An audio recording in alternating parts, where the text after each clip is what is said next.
हाम्रो यो युथिएको दसैँपछि हामीले सायद एउटा दुईटा श्रृङ्खला गऱ्यौँ र त्यस पछाडि हामी फेरि यो तिहारमा ग्याप भयौँ।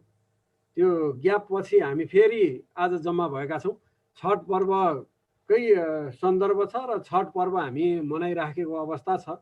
खास गरिकन तराई क्षेत्रको पर्वको रूपमा केही वर्ष अगाडिसम्म यसको पहिचान रहेकोमा अहिले चाहिँ देशव्यापी रूपमा के पहाड, के पश्चिम, के पूर्व, के तराई सबैतिर यसको चाहिँ यो पर्वको प्रसार हुँदै गएको छ। काठमाडौँमा पनि छठ पर्व एकदम भव्यताका साथ मनाउने प्रचलन ती वर्षदेखि एकदम बढेर गएको छ। यसलाई चाहिँ एउटा सूर्य उपासनाको पर्वको रूपमा पनि लिने गरिन्छ भने अन्य कुराहरू आफ्ना चाहिँ पूर्ण नभएका आकाङ्क्षाहरू पूर्ण गर्ने त्यो वरदान लिने अवसरको रूपमा पनि मान्छेले प्रयोग गरेको छन्। त यसलाई एउटा सांस्कृतिक आधारमा पनि हामीले बुझौँ न त यो कसरी सुरु भएको थियो, कसरी मनाइयो, मनाउने खास गरिकन मिथिलाञ्चलको यो जुन पर्व हो त्यो पर्व कसरी विस्तारित हुँदै गयो भन्ने बारेमा अब मेरो चाहिँ श्रद्धेय गुरु पनि हुनुहुन्छ डाक्टर राजेन्द्र विमल। मैले उहाँसँग दोस्रो वर्ष आइएमा, पहिलो वर्षमा त उहाँ सायद यो पिएचडीको सन्दर्भमा बाहिर हुनुभयो, दोस्रो वर्षमा चाहिँ हाम्रो भेटघाट भयो। धेरै पटक हामी चाहिँ यो शिक्षण समितिको उसमा बसेर विचार विमर्श गर्ने अवसर मलाई त्यतिखेर प्राप्त भएको थियो। डाक्टर कुलप्रसाद कोइराला जो पछि चाहिँ नेपाल संस्कृत विश्वविद्यालयको उपकुलपति पनि हुनुभयो, उहाँहरू सँगसँगै सहकार्य गर्नुहुन्थ्यो। असाध्यै अन्तरङ्ग सम्बन्ध नेपाली विषयका प्राध्यापकहरूसँग मेरो त्यो भर्खर कलेज प्रवेश गर्दाको असाध्यै सुखद क्षण रह्यो। त्यही कारणले पनि मलाई यो भाषा शैली बनाउन, परिमार्जन गर्न उहाँहरूको प्रेरणा असाध्यै धेरै प्राप्त भयो। उहाँहरूका पुस्तकहरू पछि चाहिँ धेरै कथाहरू पनि लेख्नु भएको छ सरले, कथा सङ्ग्रह प्रकाशित भएको छ उहाँको। एकदमै राम्रो कथा लेखक हुनुहुन्छ राजेन्द्र सर। मैथिली भाषामा पनि त्यत्तिकै पोख्त, अङ्ग्रेजी भाषामा पनि त्यत्तिकै पोख्त, संस्कृतमा पनि त्यत्तिकै पोख्त र नेपालीको पनि त्यत्तिकै ठुलो विद्वान। यो एउटा बहुमुखी प्रतिभा राजेन्द्र सरसँग छ। सांस्कृतिक पक्ष मात्रै नभएर, साहित्यिक पक्ष मात्रै नभएर अन्य विधाहरूमा पनि उहाँको अध्ययन त्यत्तिकै गहिरो छ। त्यसो भएको हुनाले नै हामीले यो छठ पर्व मात्रै कुरा नगरिकन यसलाई चाहिँ अहिलेको सन्दर्भसँग पनि एउटा त्यो पुस्ता, सिनियर पुस्ताले कसरी हृदयङ्गम गरिराखेको छ, यो महामारीलाई पनि जोडेर अलिकति हेरौँ, संस्कृतिको कुराहरू पनि गरौँ भनेर हामीले राजेन्द्र विमल सरलाई अनुरोध गरेका थियौँ। सुवर्णजीले सम्पर्क गर्नुभयो, केही दिन अगाडि नै कुरा भयो र यो छठ पर्वकै मुखमा पारेर यो चर्चा गरियो भने अलिकति सन्दर्भ मिल्दो पनि हुन्छ भनेर सरलाई हामीले अनुरोध गरेका थियौँ। यहाँ सर उपस्थित भइसक्नु भएको छ। डाक्टर राजेन्द्र विमल सरलाई हार्दिक स्वागत गर्छु म। यो धन्यवाद र नमस्कार। धन्यवाद। अतिथि वक्ताको रूपमा सरलाई स्वागत गर्दै म यो छठ पर्वको सांस्कृतिकता र यो खास गरिकन मिथिलाञ्चलको छठ र अन्य क्षेत्रको छठ त्यसलाई बुझ्ने र बुझाउने यो दुईटै कुरामा चाहिँ सरले कसरी अब्जर्भ गर्नु भएको छ त्यसमा हामी सरको कुराहरू सुन्छौँ। त्यसपछि साथीहरूको जिज्ञासाहरू हुनेछन्। जिज्ञासाको निम्ति हामी लगभग आधा घन्टा जति हामी चाहिँ त्यो जिज्ञासामा कुराकानी गर्नेछौँ। साथीहरूका प्रश्नहरू हुन सक्छन्। म सरलाई चाहिँ यति भनेर मैले अब धेरै परिचय सरको दिइरहनु आवश्यक देखिनँ, किनभने परिचितै व्यक्तित्व हुनुहुन्छ। एउटा अग्रज व्यक्तित्वको रूपमा सरलाई चाहिँ म आफ्नो प्रस्तुति सुरु गर्न अनुरोध गर्छु। आदरणीय मित्रहरू, यो वार्ता टक 3 खण्डमा हामीले प्रस्तुत गर्नेछौँ र सुन्नेछौँ। एउटा पहिलो खण्ड हुन्छ जसमा हामीले अहिले जुन कोरोनाको अवस्था छ, कोरोनाले हाम्रो आर्थिक जीवनमा, राजनीतिक जीवनमा, सामाजिक जीवनमा, सांस्कृतिक जीवनमा ल्याएका र ल्याउने परिवर्तनहरूका सम्भावनाहरू छन्, त्यसको प्रसङ्गमा हामीले चर्चा गर्छौँ। दोस्रो खण्डमा त्यो छठ कसरी मनाइन्छ, कहिलेदेखि प्रारम्भ भयो र यसको स्वरूप कसरी परिवर्तित हुँदै गएको छ, यसले दिने मेसेजहरू के हो र यो कोरोनाले ल्याएका जुन समस्याहरू छन्, उब्जाएका समस्याहरू छन्, ती समस्याहरूलाई छठ पर्वले दिएका सन्देशहरूले कतिसम्म सम्बोधित गर्छन् त्यसको बारेमा चर्चा गर्छौँ। र त्यसपछि हामीले त्यसमा निष्कर्षमा त्यो चाहिँ केही कुरा हामीले गर्छौँ। त्यसरी त्यो चाहिँ प्रारम्भमा एउटा चाहिँ उदाहरण म दिन चाहन्छु। यहाँहरूले सबैले सुन्नुभएको होला, प्रबुद्ध व्यक्तित्वहरू हुनुहुन्छ। युवल नोआ हरारीको नाउँ यहाँहरूले सुन्नु भएको छ। उहाँले बहुत महत्त्वपूर्ण कुरा के भन्नुभएको छ भनेदेखि कि जब जतिखेर विज्ञान र धर्म दुईटा मध्ये एउटाको चुनाव हामीले गर्नुपर्ने हुन्छ त्यतिखेर हामी विज्ञानसित जानुपर्छ र त्यो हामीले चटक्क छोडिदिनुपर्छ। त्यो धर्मले हामीलाई रक्षा गर्दैन, किन भनेदेखि त्यो विज्ञान र प्रविधिले ल्याएका जुन समस्याहरू छन् त्यो धर्मभित्र पर्दैन भन्ने नोआम हरारीको कुरा छ। मेरो मान्यता के छ भनेदेखि कि उहाँलाई म सम्मान गर्छु, किन भनेदेखि अहिलेका जीवित चिन्तकहरूमध्ये शिखरका चिन्तक हुनुहुन्छ उहाँ, त्यसमा कुनै शङ्का छैन।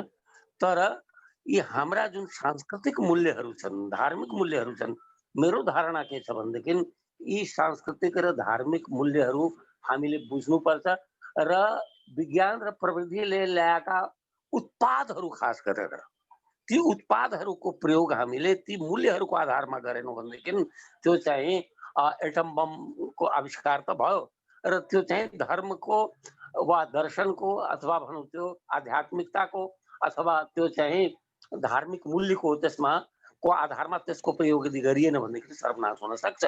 त्यसैले त्यो चाहिँ यी आउटराइटली रिजेक्ट गर्ने कुरा होइनन्।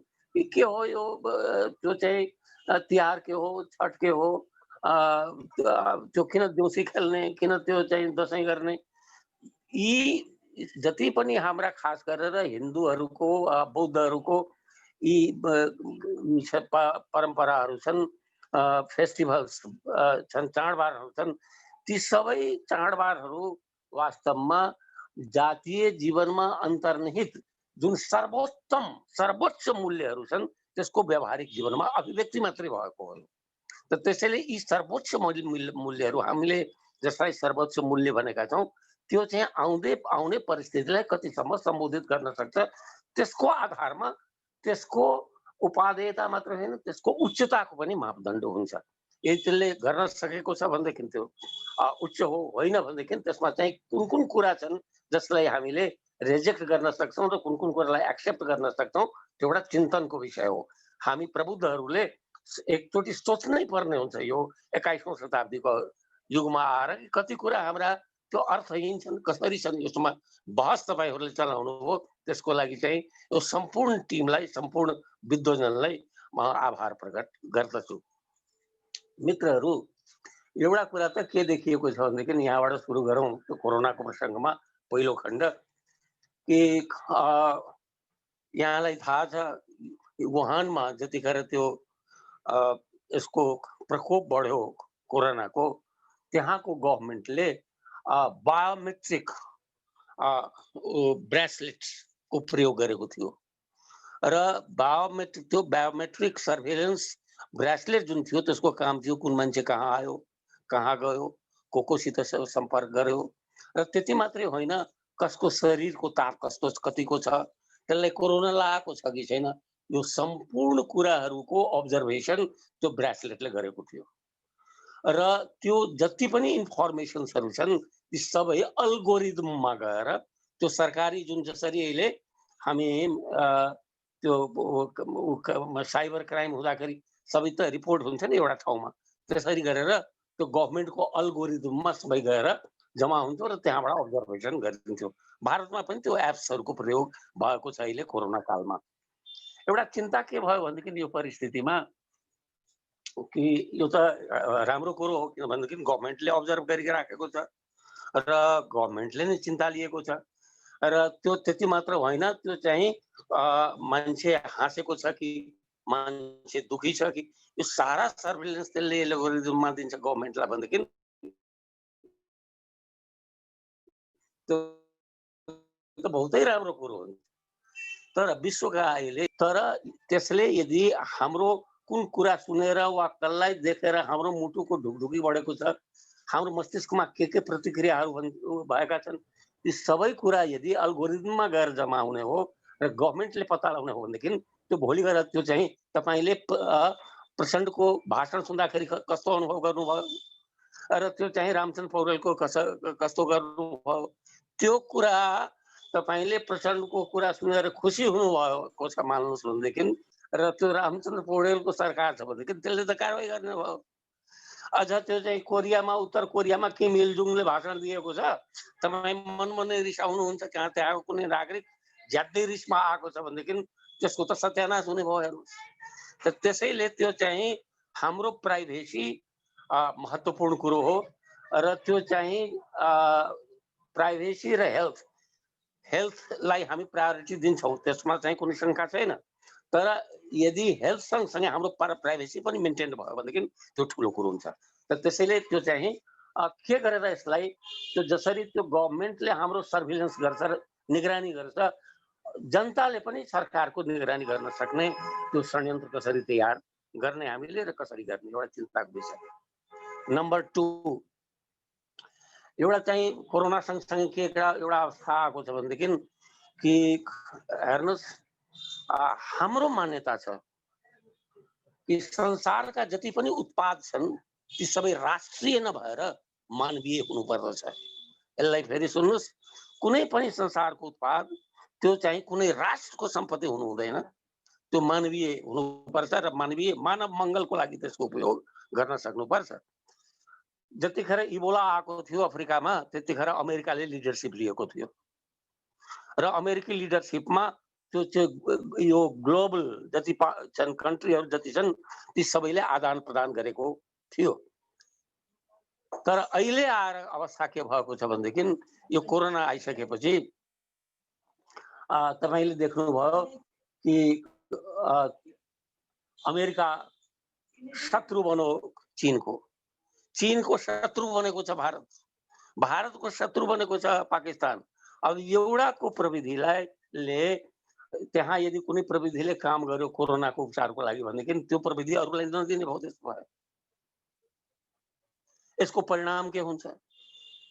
यो हाम्रो थिङ्किङ यदि ग्लोबल छैन भनेदेखि, वैश्विक चिन्तन हाम्रो छैन भनेदेखि, मानवीय चिन्तन छैन भनेदेखि त्यो त सबैको सर्वनाश हुन्छ। हामी चाहिँ एउटै डुङ्गामा सवार भएका छौँ।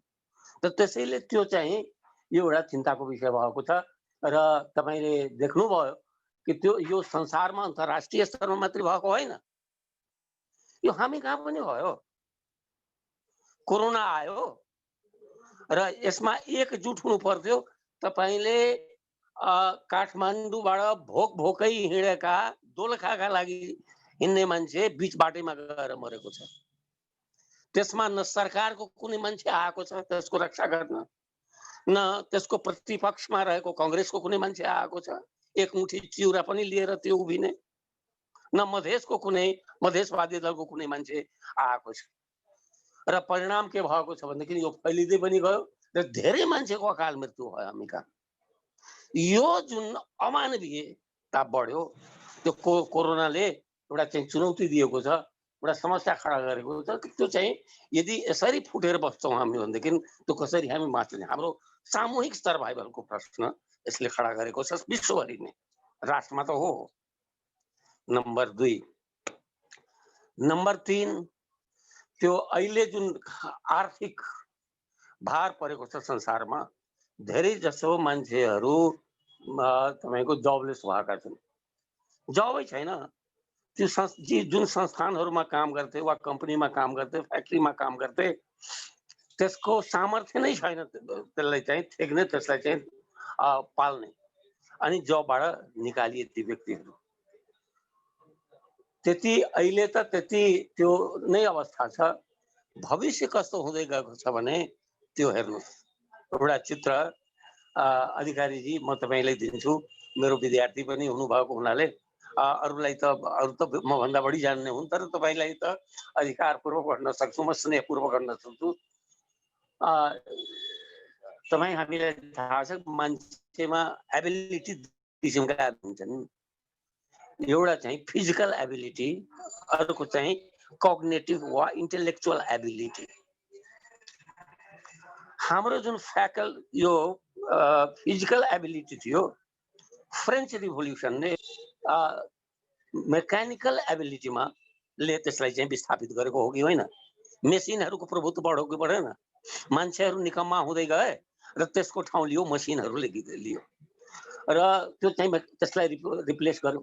अहिले चाहिँ यो जुन मेकानिकल जुन एबिलिटी छ त्यसलाई पनि रिप्लेस गर्दैछ। केले रिप्लेस गर्दैछ? सफ्टवेयरले रिप्लेस गर्दैछ। र परिणाम के हुन्छ भनेदेखि एउटा समय यस्तो आउँदैछ जुन समयमा आएर तपाईको मान्छेहरू त अरू पनि जबलेस हुँदै जान्छ, कामै छैन। जो हाईली एक्सपर्टाइज यसमा छैन, बहुतै निष्णात असाधारण रूपले निष्णात व्यक्तिहरू छन्, तिनको लागि मात्रै आवश्यकता हुन्छ। ब्याङ्किङ कारोबार त्यो त्यो टिचिङ, अब किन चाहिँ पढाउनु पर्यो राजेन्द्र विमलले गएर आरआर क्याम्पसमा मची त्यो चाहिँ त्यसको साटो। त्यो चाहिँ अहिले इ एजुकेसन हुँदैछ, खोल्यो कम्प्युटर खोल्यो, त्यसले गरिरहेको हुन्छ। म जान्छु त्यसको, जति जान्दछु त्यसको लाखौं गुणा, हजारौं होइन, लाखौं गुणा बढी इन्फर्मेसन त्यसमा छ, डाटामा छ। त त्यो चाहिँ अब मेरो के काम? पोस्ट अफिस त त्यसै गयो।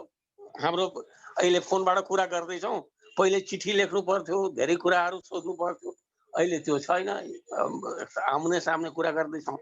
यसरी त्यो चाहिँ सफ्टवेयरको विकासले गर्दाखेरि अब हेर्नुस्, अहिलेसम्म अफ्रिकाको जङ्गलमा भएको जुन आदिम मानव थियो, त्यो आदिम मानवदेखि लिएर अहिलेको वर्तमान युगसम्मको मान्छेहरूको विकास केले गर्दा भएको छ? त्यो चाहिँ हजुरको कम्युनिकेसनले गर्दा भएको छ।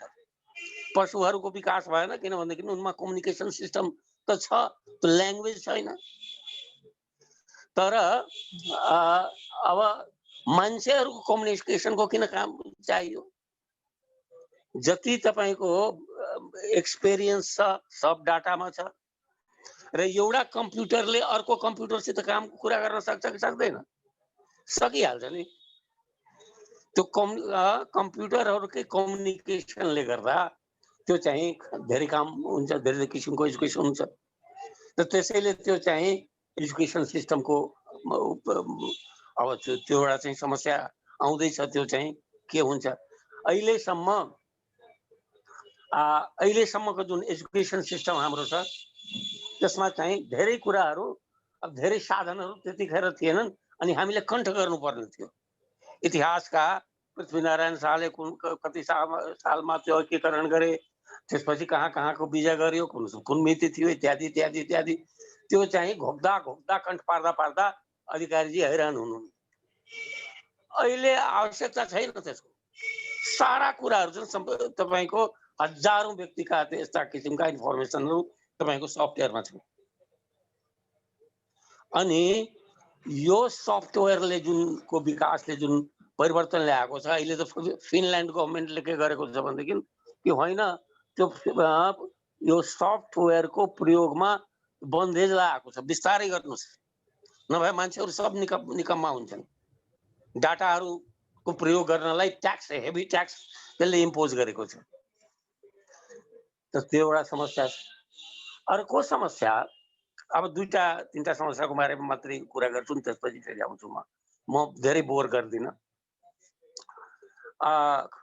इकोलोजिकल प्रब्लम यो बहुत ठुलो समस्या आएको छ र बढेको छ। त्यो सिचुएसन के इकोलोजिकल प्रब्लम छ भनेदेखि यो हाम्रो जीवन, मान्छे मात्रको जीवन एउटा सारङ्गी वा वीणा जस्तो छ। यसलाई बुझौँ राम्ररी। जसको तारको एउटा छेउ मान्छेको अन्त प्रकृतिमा छ र अर्को छेउ बाह्य प्रकृतिमा छ। अन्त प्रकृतिमा एउटा झङ्कार उत्पन्न हुन्छ भनेदेखि त्यसको प्रभाव बाहिरी छेउमा पुग्छ, र बाहिरी तारमा झङ्कृत हुन्छ भनेदेखि त्यो झङ्कार त्यो भित्र पुग्दछ। यसलाई यसरी पनि बुझौँ। त्यो चाहिँ यो हाम्रो जीवनमा एउटा कुरा त हामीले बुझेका छौँ कि त्यो हाम्रो जीवनमा एउटा लय छ, एउटा सङ्गीत छ।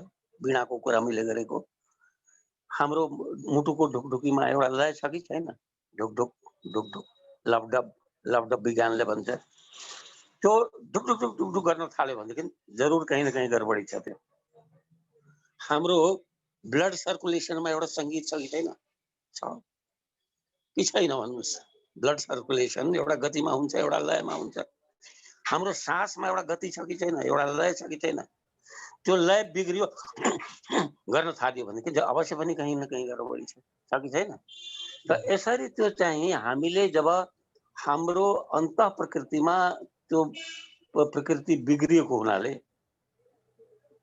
र हाम्रो र प्रकृतिको बाह्य प्रकृतिको हार्मोनी मिलेको हुनाले बहुत सङ्कट आएको छ संसारमा। यसलाई चाहिँ संसारलाई बुझाइदिनुहोस्, यो यसले बुझेको छैन भनेदेखि पटक पटक मैले यो कुरा भनेको छु र यो चाहिँ अर्थहीन हुन गएको छ। मेरो औकात छैन कि मैले यो कुरा पुर्याउँ। जस्तै काम छ, क्रोध छ, लोभ छ, मद छ, मोह छ, मात्सर्य छ। कामको ज्वर बढेपछि मान्छेको सास ठुल्ठुलो हुन्छ कि हुँदैन? क्रोध भएपछि कस्तो हुन्छ? हाम्रो ब्लड प्रेसरको गति बिग्रिन्छ कि बिग्रिँदैन? त्यो एन्ड्रोनिल भन्ने जुन सेक्रेसन हुन्छ हामीमा हर्मोन, त्यसले चाहिँ प्रभाव पार्छ कि पर्दैन? आँखा राता राता हुन्छन् कि हुँदैन? सारा लय नै बिग्रिन्छ। काम क्रोध कसरी लिन पाए हुन्थ्यो? लोभ। यसले गर्दाखेरि के भयो भनेदेखि कि हामी भित्र जुन बढी भन्दा बढी लोभ थियो, क्रोध थियो, लोभले भनौँ, एउटा एक्जाम्पल भनौँ, हामीले जुन प्रकृति हाम्री मदर हुन्, आमा जस्तै हामीले माया गर्न सक्नु पर्थ्यो, हामीले we just started to rape the nature. हामीले बढी भन्दा बढी उत्पादन कसरी त्यसबाट लिने? परिणाम के भयो भनेदेखि कि हामीले निचोड्न थाल्यो त्यसको दुधलाई, र दुध ननिस्किएर त्यो रगत निस्किन थाल्यो। त्यो अवस्था अहिले आएको छ संसारभरि। र बढी भन्दा बढी कसरी आफ्नो लाभ लिने, त्यसको प्रब्लमको सल्युसन बाहिर खोज्दैछौँ। इन्डस्ट्री बन्द गर, यसो गर। म भन्छु होइन, यो भित्री प्रकृति जुन छ नि, त्यो भित्री प्रकृति र बाह्य प्रकृतिको हार्मोनीलाई हेर, त्यसको प्रकृतिको नजिक जाऊ। यहाँ चाहिँ यी काम क्रोध लोभ मद मोह मात्सर्य इत्यादि जुन शत्रुहरू छन्, परम्परावादीहरूले मुनिहरूले ऋषिहरूले भनेका छन्, उनीहरू बेवकुफ थिएनन्, उनीहरूले बुझेका थिए यो कुरा। एउटा कुरो आज चाहिँ अवस्था हामीले कहाँसम्म पुर्याएका छौँ भनेदेखि कि पृथ्वीको टेम्परेचर 2 डिग्री मात्रै बढ्यो भनेदेखि त्यो समुद्रको लहरमा तुफान आउँछ, संसार नै विनष्ट हुन्छ। मैले भनेको होइन, साइन्टिस्टहरूले भन्छन्। त यो जुन इकोलोजिकल यति ठुलो चेन्ज आएको छ, ठुलो परिवर्तन आएको छ, त्यसको लागि रिस्पोन्सिबल के छ कि हामी छौँ।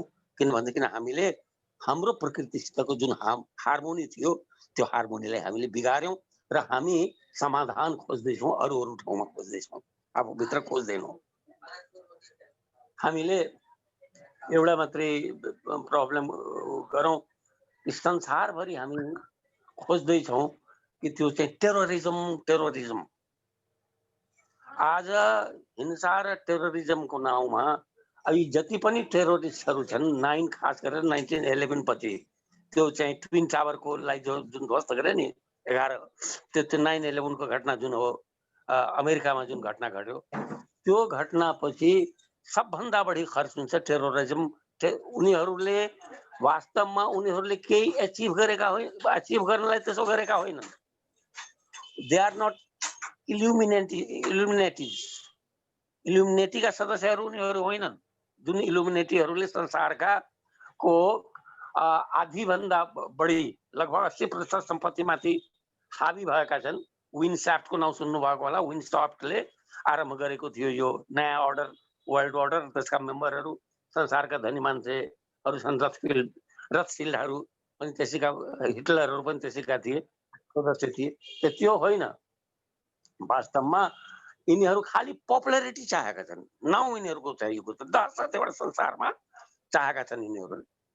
र उनीहरूले जुन दहशत फैलाउँछन्, उनीहरूले जुन भय फैलाउँछन्, त्यसको निराकरणका लागि गभर्मेन्टले पपुलर किसिमका डिसिजन लिन्छन् र त्यो लाखौं सङ्ख्यामा मान्छेहरू भर्ना गर्छन् त्यसको नियन्त्रणको नाउँमा र अरबौं खर्च गर्छन्। That's not good.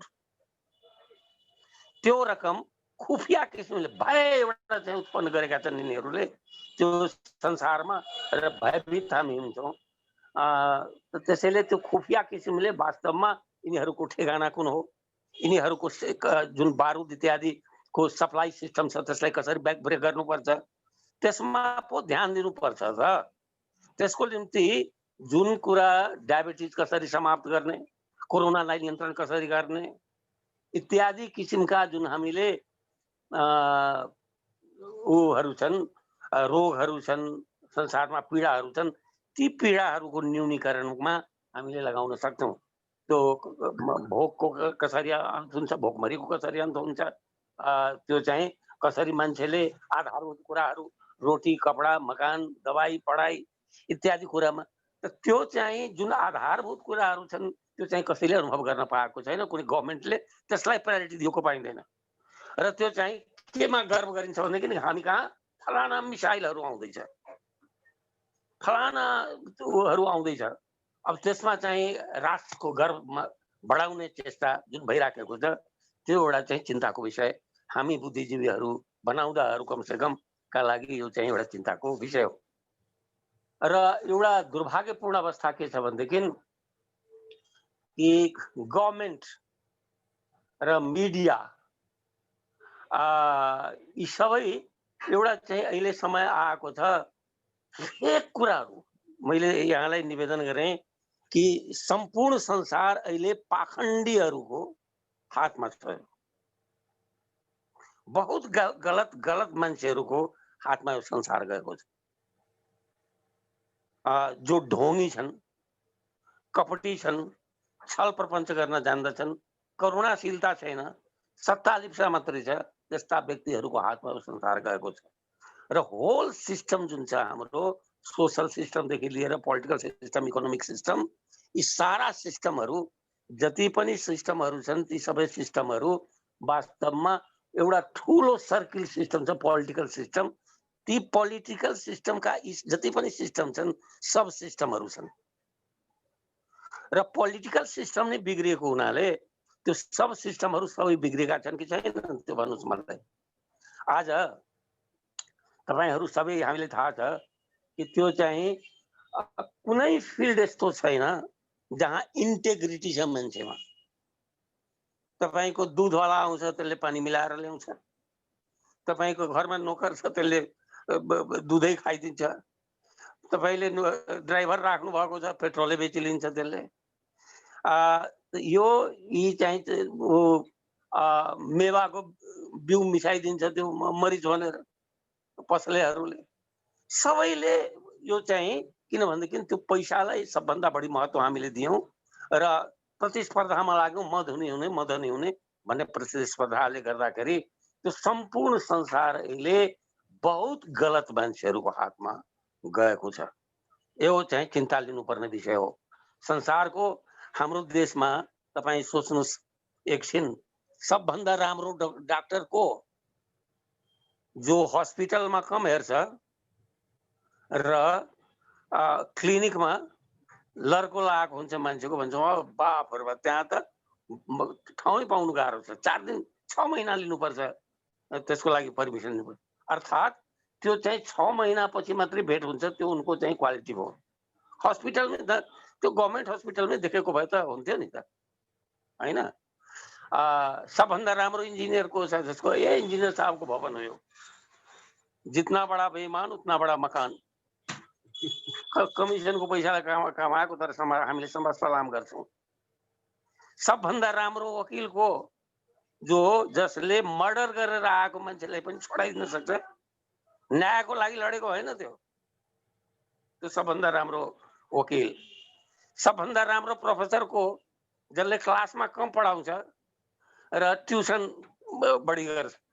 बाफ रे बाफ, वहाँ त साइकल र मोटरसाइकलहरूको त लाम लागेको हुन्छ। त्यो रङ भ्यालुजमा यो होल सोशल सिस्टम त्यस्तो छ। र पोलिटिसियन्सहरूको त कुरै छोडिदिनुहोस्। संसारको कुनै कुकर्म यस्तो छैन, हत्यादेखि लिएर, हिंसादेखि लिएर, फट्याइदेखि लिएर भाषण गर्न जान्दछन्। म यस देशको एक मुट्ठी माटो लिएर शपथ लिन्छु आज कि त्यो जबसम्म यो देशमा हरेक हातले काम पाउँदैन, हरेक मुखले दाना पाउँदैन, जबसम्म त्यो बेनीसम्मको ट्रेन जाँदैन, तबसम्म म चयन गरेर बस्ने छुइनँ, सास फेर्ने छुइनँ। र हामीले गटटटटटटट मान्छेहरूको त्यो चाहिँ पटटटट ताली बजाउँछन् कि बजाउँदैन भन्नु। र त्यसमा चाहिँ फेक मिडियाले पनि त्यसो गरेको छ। जसको शासन छ त्यसको पक्षमा गलत सही पटक पटक पटक पटक पटक पटक गरेको छ। एडभर्टिजमेन्टको नाउँमा हामीलाई थाहा छ मेडिकल भ्यालु हामीले खोज्यौँ भनेदेखि पेप्सी कोलाको मेडिकल भ्यालु के छ? बहुत हानिकारक हो। त्यसमा जुन त्यसको जुन कम्पोजिसन छ, जुन कम्पोनेन्ट्सहरू छन्, त्यसले तपाईँको डायबिटिज बढाइदिन्छ। तर त्यहाँ देखाइन्छ एउटा युवकहरू छन्, युवतीहरू छन्, हातमा कोका कोला लिएर उफ्रिरहेका छन्। चियर्स! तपाईँलाई इम्प्रेस गर्छ त्यसले। अनि त्यसबाट प्रभाव, त्यसको सम्मोहनमा यति फस्नु हुन्छ, तपाईँले पनि लाग्छ यदि जीवनमा मेरिमेन्ट गर्नु छ, मोज मजा गर्नु छ भनेदेखि कोका कोला हुनैपर्छ। रङ। यसरी त्यो चाहिँ यी सिचुएसन्सहरूमा र यस्ता अनेक किसिमका छन् प्रब्लम्सहरू जो अहिले बढ्दै गएको हामी पाउँदछौँ संसारमा। यो एउटा खण्ड भयो। म धेरै बोर गर्दिनँ। यदि प्रश्नहरू आउँछ भनेदेखि त्यस बेलामा बोलौँला। अब अर्को खण्ड आउनुहोस्। त्यो चाहिँ छठ पर्वको बारेमा भनौँ। त्यसपछि छठ पर्वले यी प्रब्लम्सहरूलाई सल्युसन दिन्छ कि दिँदैन? दिँदैन भन्ने कहाँसम्म दिँदैन? त्यसमा चाहिँ हामीले जे मनाउँदै गरेका छौँ यी सबै एकदम साइन्टिफिक छन्, बहुत राम्रो छ भन्ने मानसिकता पनि यो रुग्ण मानसिकता हो। हामीले निष्पक्ष भएर हेर्नुपर्छ कि त्यसमा कुन कुन परम्परा वा परम्पराका कुन कुन तत्त्वहरू अहिलेको युगमा त्यो चाहिँ अनुकूल छ, सान्दर्भिक छ। यदि छैन भनेदेखि त्यसमा चाहिँ कसरी परिवर्तन गर्न सकिन्छ? किनभनेदेखि कल्चरल एन्ड रिलिजियस ट्रान्सफर्मेसन पनि त एउटा कुरा हुन्छ नि, संसारमै भएको छ। अपाचे भन्ने अमेरिकामा एउटा जाति छ, त्यसले चाहिँ पहिले के गर्थ्यो भनेदेखि उसको माटोको चुलो हुन्थ्यो, माटोको चुलोमा बाहिरबाट आउँथ्यो, मुर्चुङ्गा थियो, त्यसलाई चाहिँ त्यहाँ राख्थ्यो। तर समय जब परिवर्तित हो अनि त्यो चाहिँ ग्यासको चुल्हा आयो र त्यहाँ मुर्चुङ्गाको साटोमा त्यो के अरे हाम्रा केटाहरूले पनि गिटार बजाउनुहुन्छ, गिटार त्यहाँ हाल्न थालियो। यो ट्रान्सफर्मेसन समयको हिसाबले छठ पर्वमा पनि पहिले जसरी हुन्थ्यो त्यसरी नै हुँदैन, धेरै परिवर्तनहरू भएका छन्। कुन कुन ट्रान्सफर्मेसन छन् त्यसलाई हामीले परिवर्तन गर्न सक्नुपर्छ।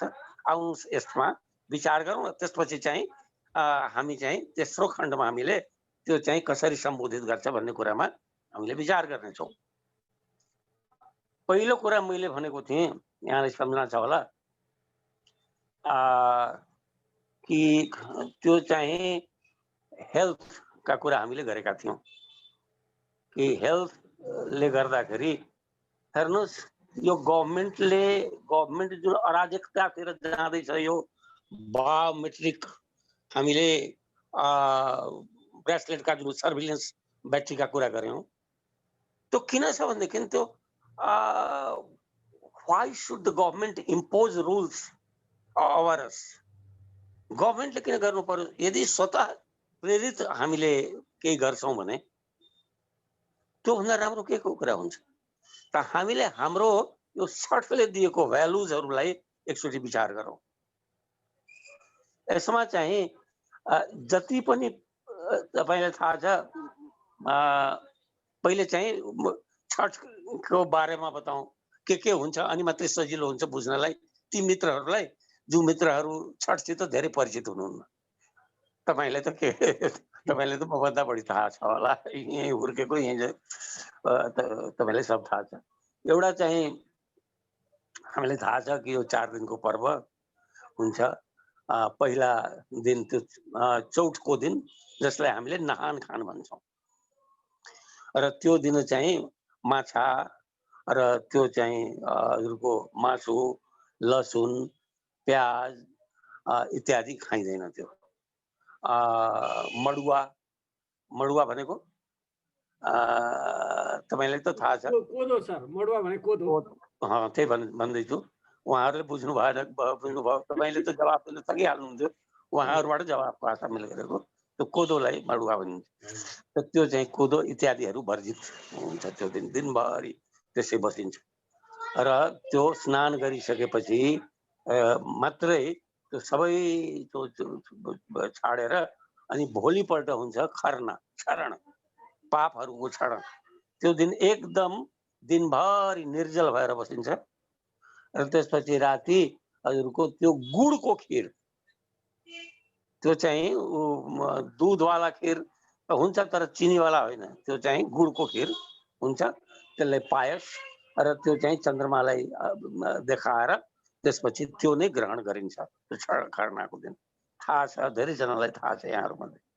र त्यसपछि चाहिँ खष्टीको दिनमा आएर, यो पञ्चमीको दिन भयो, खष्टीको दिनमा आएर त्यो चाहिँ सबै मान्छेहरू जो 1 महिनादेखि पहिले तयार गरिएका जुन हुन्छन् बाँसका बर्तनहरू, त्यसलाई चाहिँ सुप्ती, नाग्लो, सुप्ती, कनसुप्ती, डगरी इत्यादि भन्छन्। त्यो बाँसका कप्ट्याराहरूले बनेका, मैले त्यही नाउँ नै, किनभनेदेखि त्यो पहाडमा प्रचलन छैन, त्यसरी नेपालीमा त्यसको नाउँ पनि छैन। कनसुप्ती भनेको कनसुप्ती नै हो। नाङ्लो, डालो अथवा टोकरी, टोकरी र त्यो चाहिँ कनसुप्ती भन्ने हुन्छ, अर्कै आकारको हुन्छ। त यी सबै सामग्रीहरूमा त्यो चाहिँ सामान्यतया त्यो उखुका टुक्रा, त्यसपछि चाहिँ भोगटे, त्यसपछि ज्यामिर हुन्छ भने ज्यामिर, सुन्तला पनि, त्यसपछि चाहिँ सुठनी, त्यसपछि चाहिँ यी सामग्रीहरू, खजुरीहरू, पकवानहरूमा त्यो पुडी पकाइएको हुन्छ, पुवा पकाइएको हुन्छ, ठकुवा पकाइएको हुन्छ र यी खाद्य सामग्रीहरू हुन्छन्। यी सामग्रीहरू यी सारा सबै लिएर घरका सबै मान्छेहरू, यो त यस्तो निष्ठाको पर्व त अरू मैले देखेकै छैन मेरो जीवनमा। र एकदम मान्छे भयभीत हुन्छन्, अलिकति पनि त्यसमा कसैले छुनु हुँदैन, एकदम पवित्र भएर राख्नुपर्छ यी सबै सामग्रीहरू। मैले केटाकेटीमा लुकेर खाइदिएको थिएँ, केरा खाइदिएको थिएँ छठको, अनि आमाले देख्नु भएपछि त रुवापास चल्यो घरमा। र मान्छेहरू थुरथुर काम्न थाल्यो, अब के हुन्छ अनिष्ट के हुँदैन। त्यसै बेला मलाई औलो लाग्यो, त्यतिखेर औलो लाग्थ्यो बच्चो केटाकेटीमा लाग्यो मलाई। मान्छेले त्यही छठले गर्दा, छठ मैया रुष्ट हुनुभयो, रिसाउनु भयो, त्यसैले गर्दाखेरि यसलाई औलो लाग्यो भन्ने पनि भयो। पछि चाहिँ अर्घ्य, त्यो भाकल गरियो कि त्यो 2टा अर्घ्य अरू पनि थप्छौँ हामी, अनि मात्रै त्यो चाहिँ निको पनि भयो, विषेक पनि भयो र भगवानलाई धन्यवाद सबैले दिए। र अहिले पनि त्यो 2टा अर्घ्य थपिएको हुन्छ हाम्रो फ्यामिलीमा। त यसरी त्यो भयभीत हुन्छन्। त्यसपछि चाहिँ सबैले लिएर बोकेर, त्यसमा चाहिँ कुन मान्छे मन्त्री हो, कुन मान्छे चिफ मिनिस्टरले, लालुप्रसाद यादवले त टाउकोमा बोकेर जान्छन् त्यो पोखरीको डिल, गङ्गाको डिलमा। त्यसरी सबै मान्छे जान्छन् र त्यहाँ पहिलेदेखि नै स्वच्छ पारिएको हुन्छ पानी, जलाशयलाई, घाटलाई सफा गरिएको हुन्छ र त्यहाँ गोबरले लिपिएको हुन्छ। त्यहाँ यी सामग्रीहरू हाल्नुभन्दा अगाडि त्यो चाहिँ रेखी त बुझ्नुहुन्छ, रेखी बनाइएको हुन्छ नि, रेखी एकदम थाहा छ, अरिपन जसलाई भनिन्छ, सबैलाई थाहा छ रेखी त। हजुर, त अरिपन जस्तै, रेखी जस्तै त्यो उसको चामल, अरबा चामललाई ढड्याएर त्यसलाई पिसेर लेदो जस्तो बनाएर बनाउँछन्। त्यो चाहिँ पिठार भन्छ। त्यो पिठारले बनाउँछन्, चित्रहरू बनाएर त्यहाँ 5 चोटि साष्टाङ्ग दण्डवत गर्छन्। अनि त्यसपछि हातमा फुल, अक्षता इत्यादि लिएर त्यो सामान्यतया पहेँलो फरिया लाएर जलमा जाने र त्यसपछि चाहिँ अस्ताउँदो सूर्यलाई पहिलो दिनमा त्यो अर्घ्य दिने, एक-एकवटा सामग्री लिँदै पनि जाने र त्यो सबकोले छोपेर जाने। अनि त्यसपछि चाहिँ भोलिपल्ट पनि त्यो पहिलो दिन भयो अस्ताचलगामी सूर्यलाई अर्घ्य दिने, अर्को दिन चाहिँ त्यो उदाउँदो सूर्यलाई अर्घ्य दिने। अनि त्यसपछि चाहिँ जब सम्पन्न हुन्छ यो, जसलाई पार्वन भन्छौँ हामीले, सप्तमीको दिनमा उदाउँदो सूर्यलाई अर्घ्य दिएर त्यसपछि चाहिँ सबैले ऐवातीहरूलाई, सुहागिनहरूलाई सिउँदोमा सिन्दुर हालिदिन्छन्, लगाइदिन्छन्, एकअर्कालाई त्यो प्रसाद पनि दिन्छन् र त्यसपछि त्यहाँ सबै जातका मान्छेहरू हुन्छन्। अब हेर्नुहोस्, 2टा खण्ड त्यो सकियो कि त्यो चाहिँ कोरोनाले ल्याएका समस्याहरू, त्यसपछि चाहिँ यो छठ पर्व कसरी मनाइन्छ त्यसको चाहिँ एउटा सामान्य झलक। केही भएन भनेदेखि मागेर पनि गर्छन् छठ व्रत र 60 प्रकार किसिमका वस्तुहरू पुर्याउनु पर्ने त्यो छठमा अर्घका लागि। त्यो 60 किसिमका वस्तु भएनन् भनेदेखि त्यो चाहिँ एउटै गम्हरी भन्ने धान हुन्छ, त्यो गम्हरी भन्ने धानको चामल मात्रै भए पनि पुग्ने, तर गर्नै पर्ने। अब एक एकवटा हेर्नुहोस्। पहिलो कुरा मैले भनेको थिएँ कि यो सर्भेलेन्सको जुन खतरा आएको छ त्यसको कुरा गरेको थिएँ। त त्यो अहिले चाहिँ यो सबै कुरा सरकारले गर्ने अवस्था आएको हुनाले मात्रै त्यस्तो भएको हो। यदि त्यो स्वतः हामीले गर्छौँ भनेदेखि आत्मप्रेरित भएर आफ्नो ध्यान हामीले आफैले गर्छौँ भनेदेखि त्यो चाहिँ गभर्मेन्टले सर्भिलेन्स गर्ने आवश्यकता हुँदैन। छठ पर्वले सिकाएको छ हामीलाई छठमा जुन वस्तुहरूको प्रयोग गरिन्छ त्यहाँ र त्यसको प्रसादको रूपमा ग्रहण गरिन्छ, जस्तै अदुवा भयो, सुथनी भयो, उखु भयो, भिटामिन सी युक्त पदार्थहरू भए, बेसार भयो, यी सबै कोरोनाका औषधिहरू पनि हुन्। र अहिले ऋतु परिवर्तन जुन हुँदै गएको छ नि, त्यसको ऋतु परिवर्तनमा हुने त्यो कफ वायु के अरे कफ प्रवृत्तिका मान्छेहरू छन् अथवा कफ सम्बन्धी जुन रोगहरू छन्, निमोनिया इत्यादि हुने सम्भावना हुन्छ, त्यसलाई चाहिँ स्वतः त्यो चाहिँ उ गर्ने। एक अर्को कुरो के छ भनेदेखि हेर्नुहोस् कति राम्रो छ यसको। पहिलो दिन हामीले जुन गर्छौँ नहान खान जसलाई भनिन्छ वा नहाए खाए जसलाई भनिन्छ, जुन दिन मान्छेले त्यो कोदा र माछा र लसुन चाहिँ छोड्छन्, त्यो आयुर्वेदिक दृष्टिले हेर्ने हो भनेदेखि त्यो चाहिँ डिटोक्सिकेसन निर्मलीकरणको एउटा प्रक्रिया हो। मान्छेहरू निर्मल हुन्छ त्यो निरोग हुनलाई, किनभनेदेखि औषधिहरू पनि आउँदैछन्, यी अदुवाहरू आउँदैछन्, बेसारहरू आउँदैछन् प्रसादको रूपमा। त त्यो र स्वतः रूपमा हामीले गभर्मेन्टले भन्नै पर्दैन, स्पोन्टेनियसली हुन्छ त्यो। त्यसपछि चाहिँ अहिले हजुरको ऊ आयो, हेल्थको कुरा आयो। र एउटा कुरा के छ भनेदेखि हेर्नुहोस्, मैले दोस्रो कुरा भनेको थिएँ कि त्यो अहिले ग्लोबल आउटलुक हाम्रो हुनुपर्छ भन्ने कुरा भनेको थिएँ कि अहिले संसारका मुलुकहरू एकअर्काका शत्रु भएका छन्।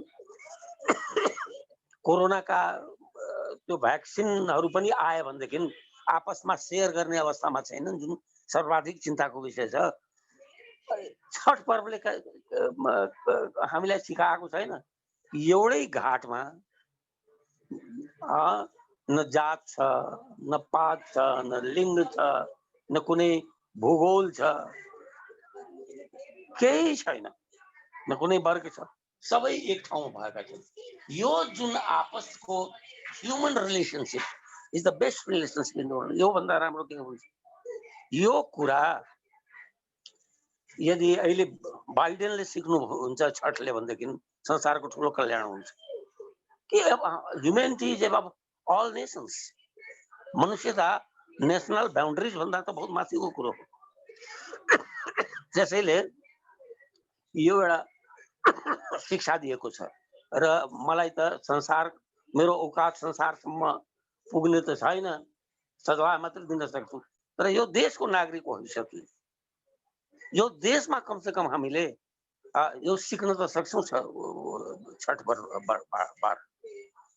यो एउटा यस सम्बन्धमा एउटा अर्को कुरा पनि के भन्न मन लाग्छ भनेदेखि यहाँलाई जानकारी दिउँ कि यद्यपि हामीले छठ परम्पराको बारेमा कुरा गर्दाखेरि वैदिक कालदेखि नै सूर्य पूजाको परम्परा को यो चाहिँ प्रतिफलन हो भनेर भन्छौँ, हामीले सबैले जानेका कुराहरू छन्। तर एउटा कुरा के बिर्सन्छौँ हामी भनेदेखि कि यसमा त्यो वैदिक परम्पराको मात्रै समन्वय छैन। छैठ परमेश्वरी भनिन्छ, छठ माता भनिन्छ। किन छठ माता भनिन्छ? किन भनेदेखि यसलाई चाहिँ यसरी बुझौँ कि जब आर्यहरू इरानमा आए पहिलो चोटि उनीहरूले गहुँबाट बनेको परिकारको स्वाद पाए। त्यसैले गहुँको नाम संस्कृतमा उनीहरूले राखे गोधूम। गोधूम गो भनेको इन्द्रिय र धूम भनेको आनन्द। अर्थात् जसले जुन अन्नले जिब्रोलाई आनन्द दिन्छ, इन्द्रियलाई आनन्द दिन्छ, त्यसलाई उनीहरूले गोधूम भने। अर्थात् आर्यहरू त त्योसित परिचित थिएनन्। त यो जो गहुँबाट बनेका परिकारहरू छन् जसको प्रयोग यसमा बढी हुन्छ, त्यो अनार्यहरूमा मात्रै प्रचलित थियो। नम्बर 1।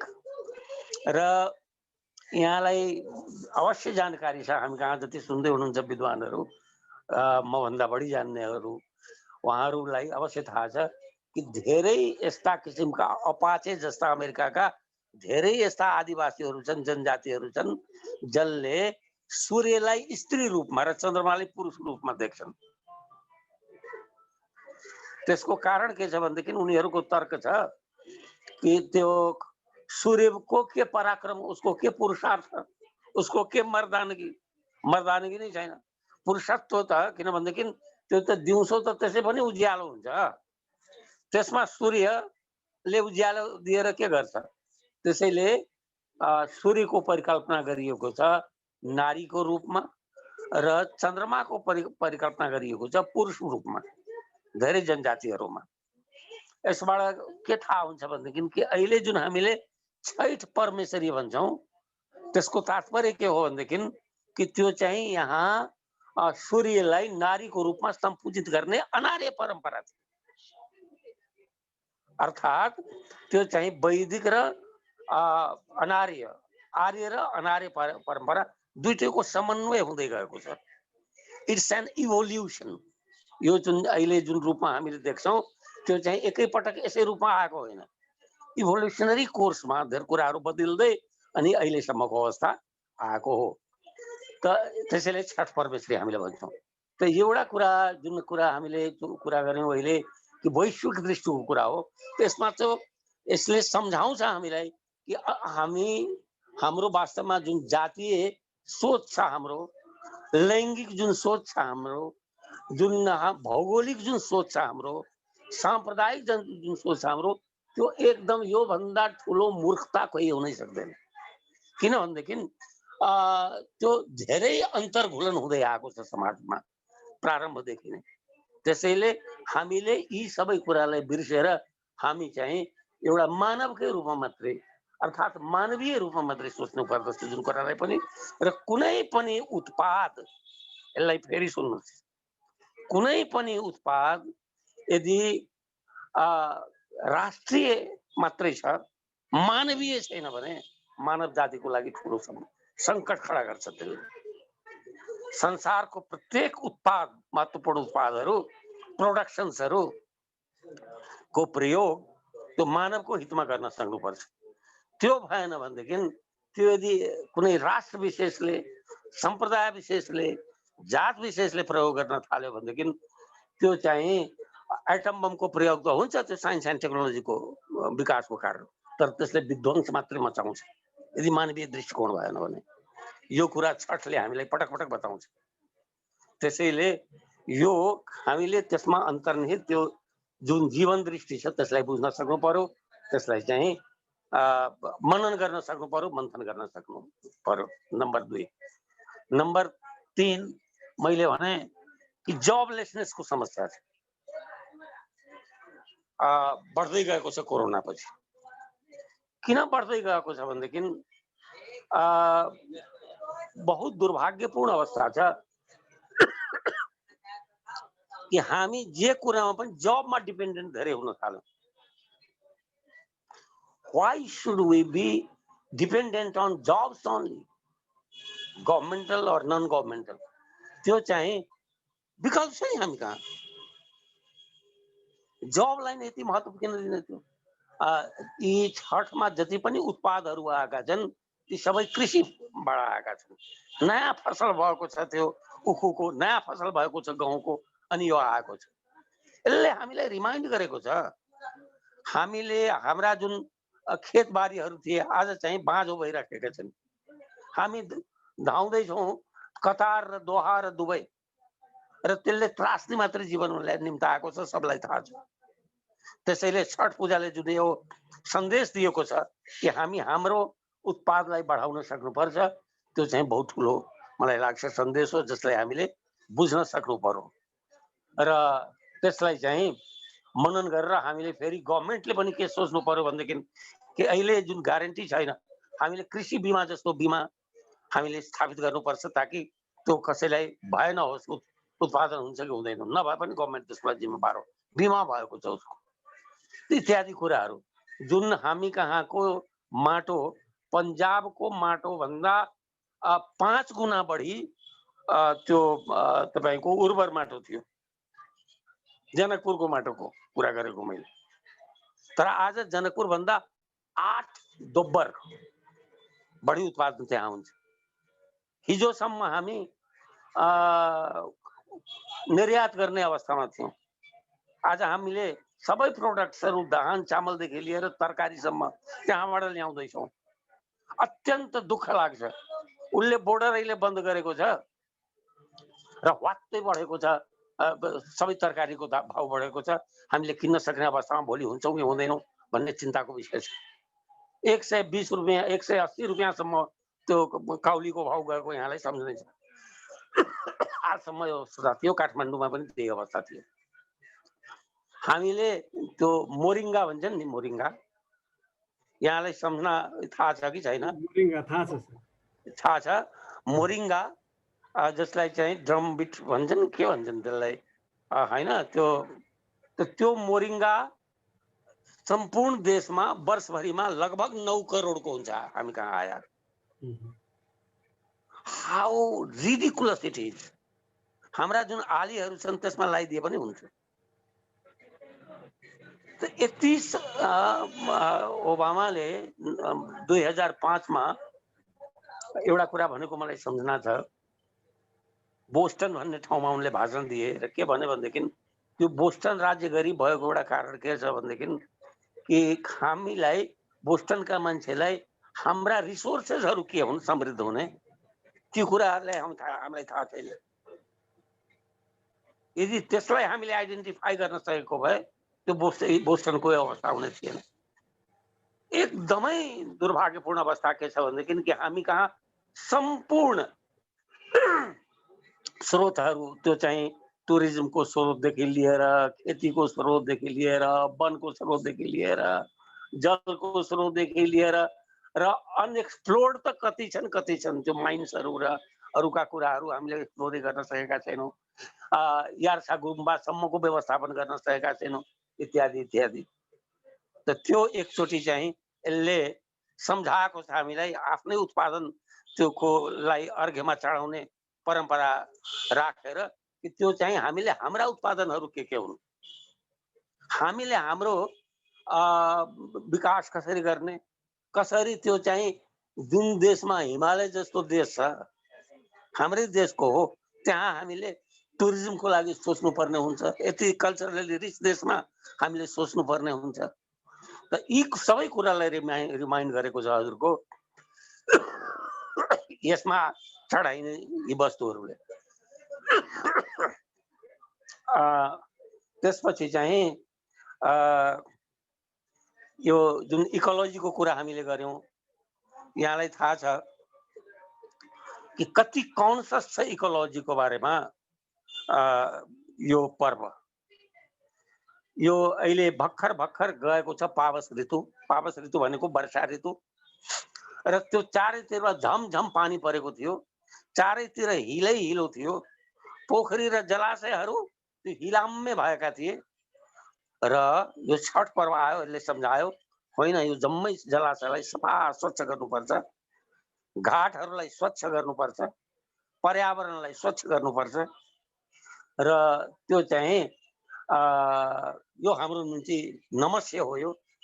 अनि हामीले घाट पनि सफा गर्यौं, जलाशय पनि सफा गर्यौं र त्यो जलाशय सफा गरेर हामीले हाम्रो इकोलोजी प्रतिको जुन सजगता त्यसको एउटा सन्देश हामीले पुर्याउन खोज्यौं कि होइन त्यो चाहिँ इकोलोजी सबभन्दा महत्त्वपूर्ण कुरो हो। त्यसपछि आउनुस्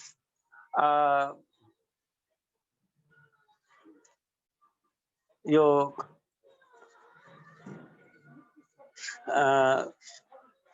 एउटा चाहिँ हामीले एकदमै सोच्नुपर्ने कुरो के आएको छ भनेदेखि कि जस्तै हामीले डाटाका कुरा गर्यौं कि डाटाबेस अहिले जुन द एज अफ ड्युस जसलाई भन्छन् अहिले विद्वानहरूले कि अहिले जुन आउने जुन बेला छ त्यसमा चाहिँ हामी उसमा सफ्टवेयरमा मात्रै हाम्रो जीवन हुन्छ। हामीले देख्यौं कि त्यो अहिले जीवनमा जुन नेचरसितको जुन हाम्रो सामञ्जस्य छ, जुन हार्मोनीको कुरा हामी गर्दैछौँ र जति पनि हाम्रो एजुकेसन सिस्टम छ त्यसमा चाहिँ यो उत्पादन भन्दा गुड्स एन्ड सर्भिसेस भन्दा अरू कुरा भन्दा पनि सबभन्दा कुरो आवश्यक के छ भनेदेखि कि कसरी त्यो सिकाइनु पर्ने कि जति डाटाहरू छन् त्यसलाई राष्ट्रको हकमा समाजको हकमा कसरी फिल्टर गर्ने त्यसलाई। मेरो कुरा बुझिन्छ कि बुझिन्न? तपाईँ फेसबुकमा जानुहुन्छ वा गुगल्समा जानुहुन्छ अनेक फेक इन्फर्मेसन्सहरू छन्। ती कसरी त्यो फिल्टर गर्ने र कसरी त्यो चाहिँ हामीले हाम्रै जीवनशैलीलाई बुझ्ने, जीवनमा सुख र शान्तिको बरसात कसरी गर्ने र कसरी त्यो चाहिँ हामीले यो जुन सबैलाई प्रसाद दिएर घाटमा जुन हामीले अहिले भर्खर कुरा गरेका थियौं कि त्यो पार्वणका दिनमा सप्तमीका दिनमा सबैले एकअर्कालाई ऐवातीहरूलाई सिन्दूर लगाउँछन्। एकअर्कालाई चिन्दैनन् तर एकअर्कालाई यति माया गरेर उनीहरूले सिन्दूर लगाउँछन्, एकअर्कालाई प्रसाद वितरण गर्छन् र जसलाई चाहिँ छैन तिनलाई छठ व्रत गर्न भने दान पनि दिन्छन्। एउटा बहुत राम्रो कुरा मैले सुनेको थिएँ आज बिहान, यहाँहरूसित सेयर गर्न चाहन्छु। एउटा मान्छेले आज बिहान मलाई सुनाउनु भयो, ठट्टा त ठट्टै हो तर सुनाउनु भयो उहाँले कि तिमीमा र ममा एउटा फरक छ। मैले भने के फरक छ? थोरै फरक छ उहाँले भन्नुभयो। मैले भने के? एउटा कमाको फरक छ। मैले भने त्यो चाहिँ यति कौतूहल उत्पन्न नगर्नुहोस् र मलाई बताउनु के भन्न खोज्नुहुन्छ तपाईँले। उसले भन्यो कि हम सोच्ते हैं, हिन्दीमा कुरा भयो, तराईमा हिन्दीमा कुरा धेर हुन्छ कि हम सोच्ते हैं कि पकड़ो मत जाने दो। पकड़ो जे जे आउँछ धन समृद्धि यो पनि चाहियो त्यो पनि चाहियो सब मेरै होस्। तो त्यो मैं सोचता हूं कि पकड़ो मत जाने दो। तुम सोचते हो कि पकड़ो मत कमाते आने आउनुहोस्, पकड़ो मत सब जाने दो। तो त्यही फरक हो। हाम्रो परम्परा के छ भनेदेखि पकड़ो मत। त्यसैले त्यो सबैलाई हामी सबैले यो भन्दा राम्रो सोशलिजमको कुरा, यो भन्दा राम्रो समृद्धिको कुरा हामीले गर्न सक्दैनौँ। यसरी हामीले के देख्छौँ भनेदेखि कि अहिले कोरोना र कोरोना पछि जुन आउने समयहरू छन्, यो साइन्स एन्ड टेक्नोलोजीले जुन किसिमका समस्याहरू च्यालेन्जेसहरू ल्याउने सम्भावना हामी देख्छौँ, ती लगभग ती सबै समस्याको समाधान हामीले छठ पर्वले दिएका जुन मूल्यहरू छन्, दर्शनहरू छन्, जीवन दर्शनहरू छन्, त्यो सबैलाई दिने प्रयास गरिएको छ। मलाई लाग्छ कि त्यो चाहिँ हामीले यी जति पनि हाम्रा छन् पर्वहरू छन्, चाडबाडहरू छन्, तिनले दिने जुन सन्देशहरू छन् त्यसको पछाडि फिलोसफी। हेलो,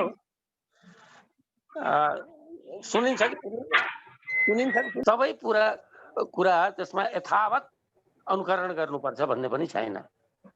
देश काल पात्र अनुसारमा परिवर्तन हुनुपर्छ, रूपमा परिवर्तन हुनुपर्छ, कोर भ्यालुजमा परिवर्तन हुनु हुँदैन।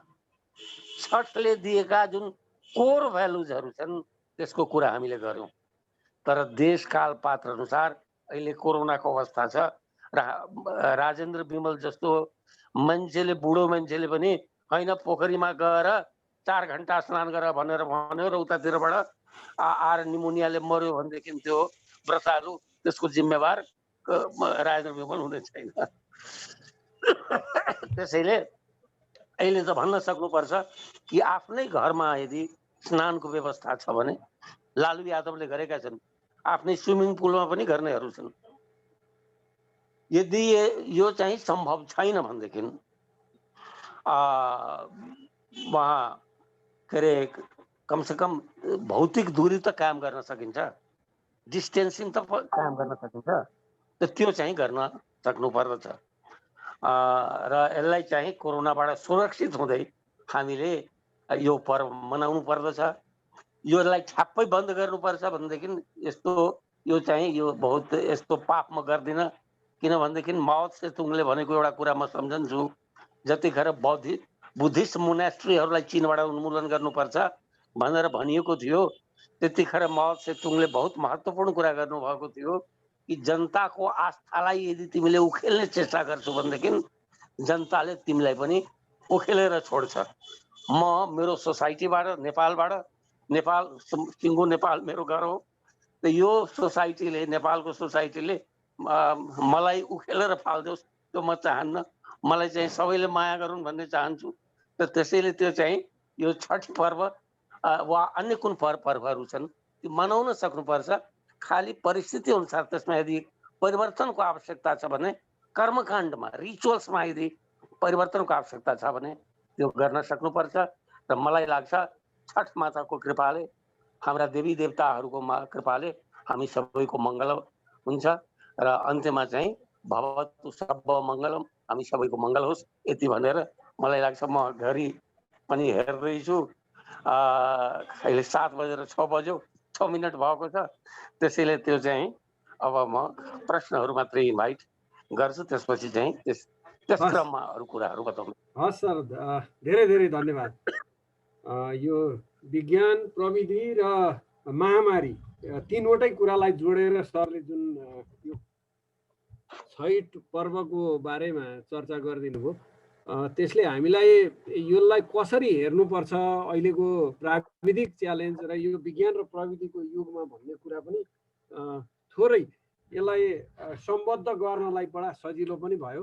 वास्तवमा प्रकृतिको पूजा भनेकै जीव जन्तुको, मानव जातिको, समग्र प्राणीहरूको पूजा हो। त्यसैले पनि यो छठको कसरी सुरुवात भएको थियो र अहिले हामी सांस्कृतिक रूपमा कहाँ छौँ भन्ने विमल सरले जुन कुरा गर्नुभयो, त्यसले हामीलाई थोरै यो छठ पर्वको परम्परासँग परिचित साथीहरू हुनुहुन्न थियो, उहाँहरूलाई धेरै लाभ भयो होला भन्ने लाग्छ। हामी धेरै समयदेखि म आफू स्वयं चाहिँ केही न केही यो छठ पर्व मनाउने साथीभाइहरूसँग घुलमिल भएको, मेरो छर छिमेकमा पनि धेरैजना यो छठ पर्व मनाइरहनु भएको छ आज। उहाँहरूलाई पनि यो चर्चाले मलाई लाग्छ केही न केही यसको वैज्ञानिकताको बारेमा पनि र प्रकृतिसँग मान्छेको अन्तर सम्बन्धको बारेमा चर्चा गर्न बुझ्नु पनि सहयोग मिल्यो होला भन्ने मलाई लाग्छ। अब साथीहरूको प्रश्नहरू हामी लिन्छौँ। केही साथीहरूको प्रश्नहरू छ भने आफूलाई अनम्युट गरेर यहाँहरूले सोध्न सक्नुहुनेछ। अनम्युट गर्नु होला। च्याट बक्समा खासै प्रश्नहरू आएको छैन। मैले 1-2वटा प्रश्नहरू टिपेको छु, साथीहरूको आएन भने म चाहिँ प्रश्नहरू राख्नेछु। हाम्रो नेत्र सर सधैँ अगाडि हुनुहुन्छ, नेत्र सरलाई यो प्रश्न राख्न अनुरोध गरे, त्यसपछि अरू साथीहरू तयार हुनु होला। नमस्कार धेर सर, अनि हाम्रो राजेन्द्र विमल सरलाई पनि। विमल सर नमस्कार, मेरो नाम नेत्र उपाध्याय हो। नमस्कार। हजुरको एकदम सान्दर्भिक एउटा प्रवचन सुन्न पायो, बहुत खुसी लाग्यो। आज एउटा यो समाचार पत्रमा एउटा शीतल यादव भन्ने बहिनी हो कि अब गुरुआमा पो हुनुहुन्थ्यो, उहाँले एउटा मिथिला अञ्चलको गौरव सभ्यता भनेर चाहिँ लेख्नु भएको छ। यसको अब उद्गम स्थल त मिथिला अञ्चलै हो र अहिले राष्ट्रिय लेभलमै पनि पुगेको छ यो भनौँ न अहिलेको सन्दर्भमा हेर्दाखेरि। र यो हाम्रो जुन सोचाइ संस्कार विधि विधानहरू सबै एकदम हाम्रो धेरै राम्रो थियो। प्रकृतिलाई पनि एकदमै भनौँ न उच्च स्थान दिएको थियो र त्यो संस्कारमा हामी हुर्किँदै बढ्दै गयौँ होइन। र पछि आएर यो कता कता यो अलि भनौँ न बिचमा चाहिँ ग्याप हुँदै जस्तो देखियो हेर्दाखेरि काटिएर आवाज आउँछ। है। हजुर अलि यो कता कता चाहिँ भनौँ न अलि हराए जस्तो पनि हुन थाल्यो हाम्रो संस्कार रीतिरिवाजहरू र पश्चिमा संस्कृतिले चाहिँ हामीलाई अलिकति गाँजे जस्तो पनि देखियो। यो के भएर चाहिँ यस्तो हुन गयो होला? संस्थागत हुन नसकेको हो अथवा एउटा पुस्ताबाट अर्को पुस्तामा हस्तान्तरण हुन सकेन, या त पश्चिमा सभ्यता अथवा भनौँ न यो भनौँ न यो जुन एउटा चाहिँ हो मुगल अथवा इरान इराकको सभ्यताले यसलाई चाहिँ अलि खिच्दै लग्यो कि कता के भयो? यो कसरी चाहिँ यस्तो हुन आयो होला डाक्टर साहब? यो हजुर अलिक प्रश्न चाहिँ प्रश्न भएन मलाई, त्यो बिचमा काटिएको आएको थियो। भन्दाखेरि यो अलि पहिला एकदमै राम्रो थियो हाम्रो, अब हजुर सबै कुराहरू राम्रो थियो, अहिले बिचमा आएर अलिक घट्दो भयो होइन। हजुर अब फेरि हामी अलि यतातिर फर्किन खोज्दैछौँ। त्यो हजुर कसरी चाहिँ यस्तो हुन आयो होला, त्यसको कारणहरू चाहिँ के हुन सक्ला सम्भावित कारणहरू? थोरै म राजेन्द्र बिमल सरलाई म प्रश्न गरौँ, नेत्र सरको प्रश्न।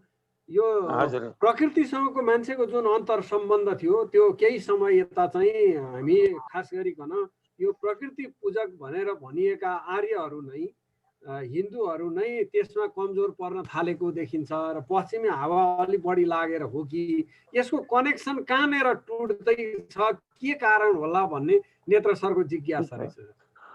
एउटा कुरा यहाँलाई निवेदन के गरौँ भनेदेखि कि हामी पूर्वमा र पश्चिममा त्यो एउटा मौलिक भेद के छ भने मध्यकालीन इतिहासमा एकजना बीएम क्लार्क भन्ने एकजना मान्छेले बहुत राम्रो लेख्नु भएको छ कि त्यो चाहिँ सम्पूर्ण उतातिर पश्चिममा जसलाई विकास भनियो त्यो विकास भौतिक विकासको अर्थमा मात्रै विकास शब्दको प्रयोग गरियो त्यहाँ।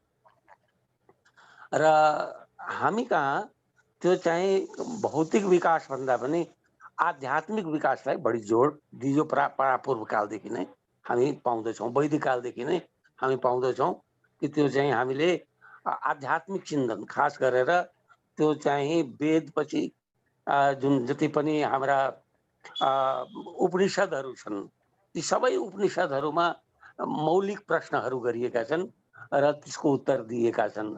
आत्मा के हो, परमात्मा के हो, मृत्युपछि के हुन्छ इत्यादि इत्यादि प्रश्नहरू र प्रश्नहरूका उत्तरहरू दिने चेष्टा गरिएका छन्। तर त्यो चाहिँ के भयो भनेदेखि यो चाहिँ ग्लोबलाइजेसन सँगसँगै खास गरेर अहिले आएर फ्रेन्च रिभोल्युसन पछि त आए परिवर्तनहरू त्यो तीनटा व्यक्तिहरूको नाउँ यहाँलाई सम्झना छ होला। फ्रायड, मार्क्स सिगमन्ड फ्रायड, र डार्विन।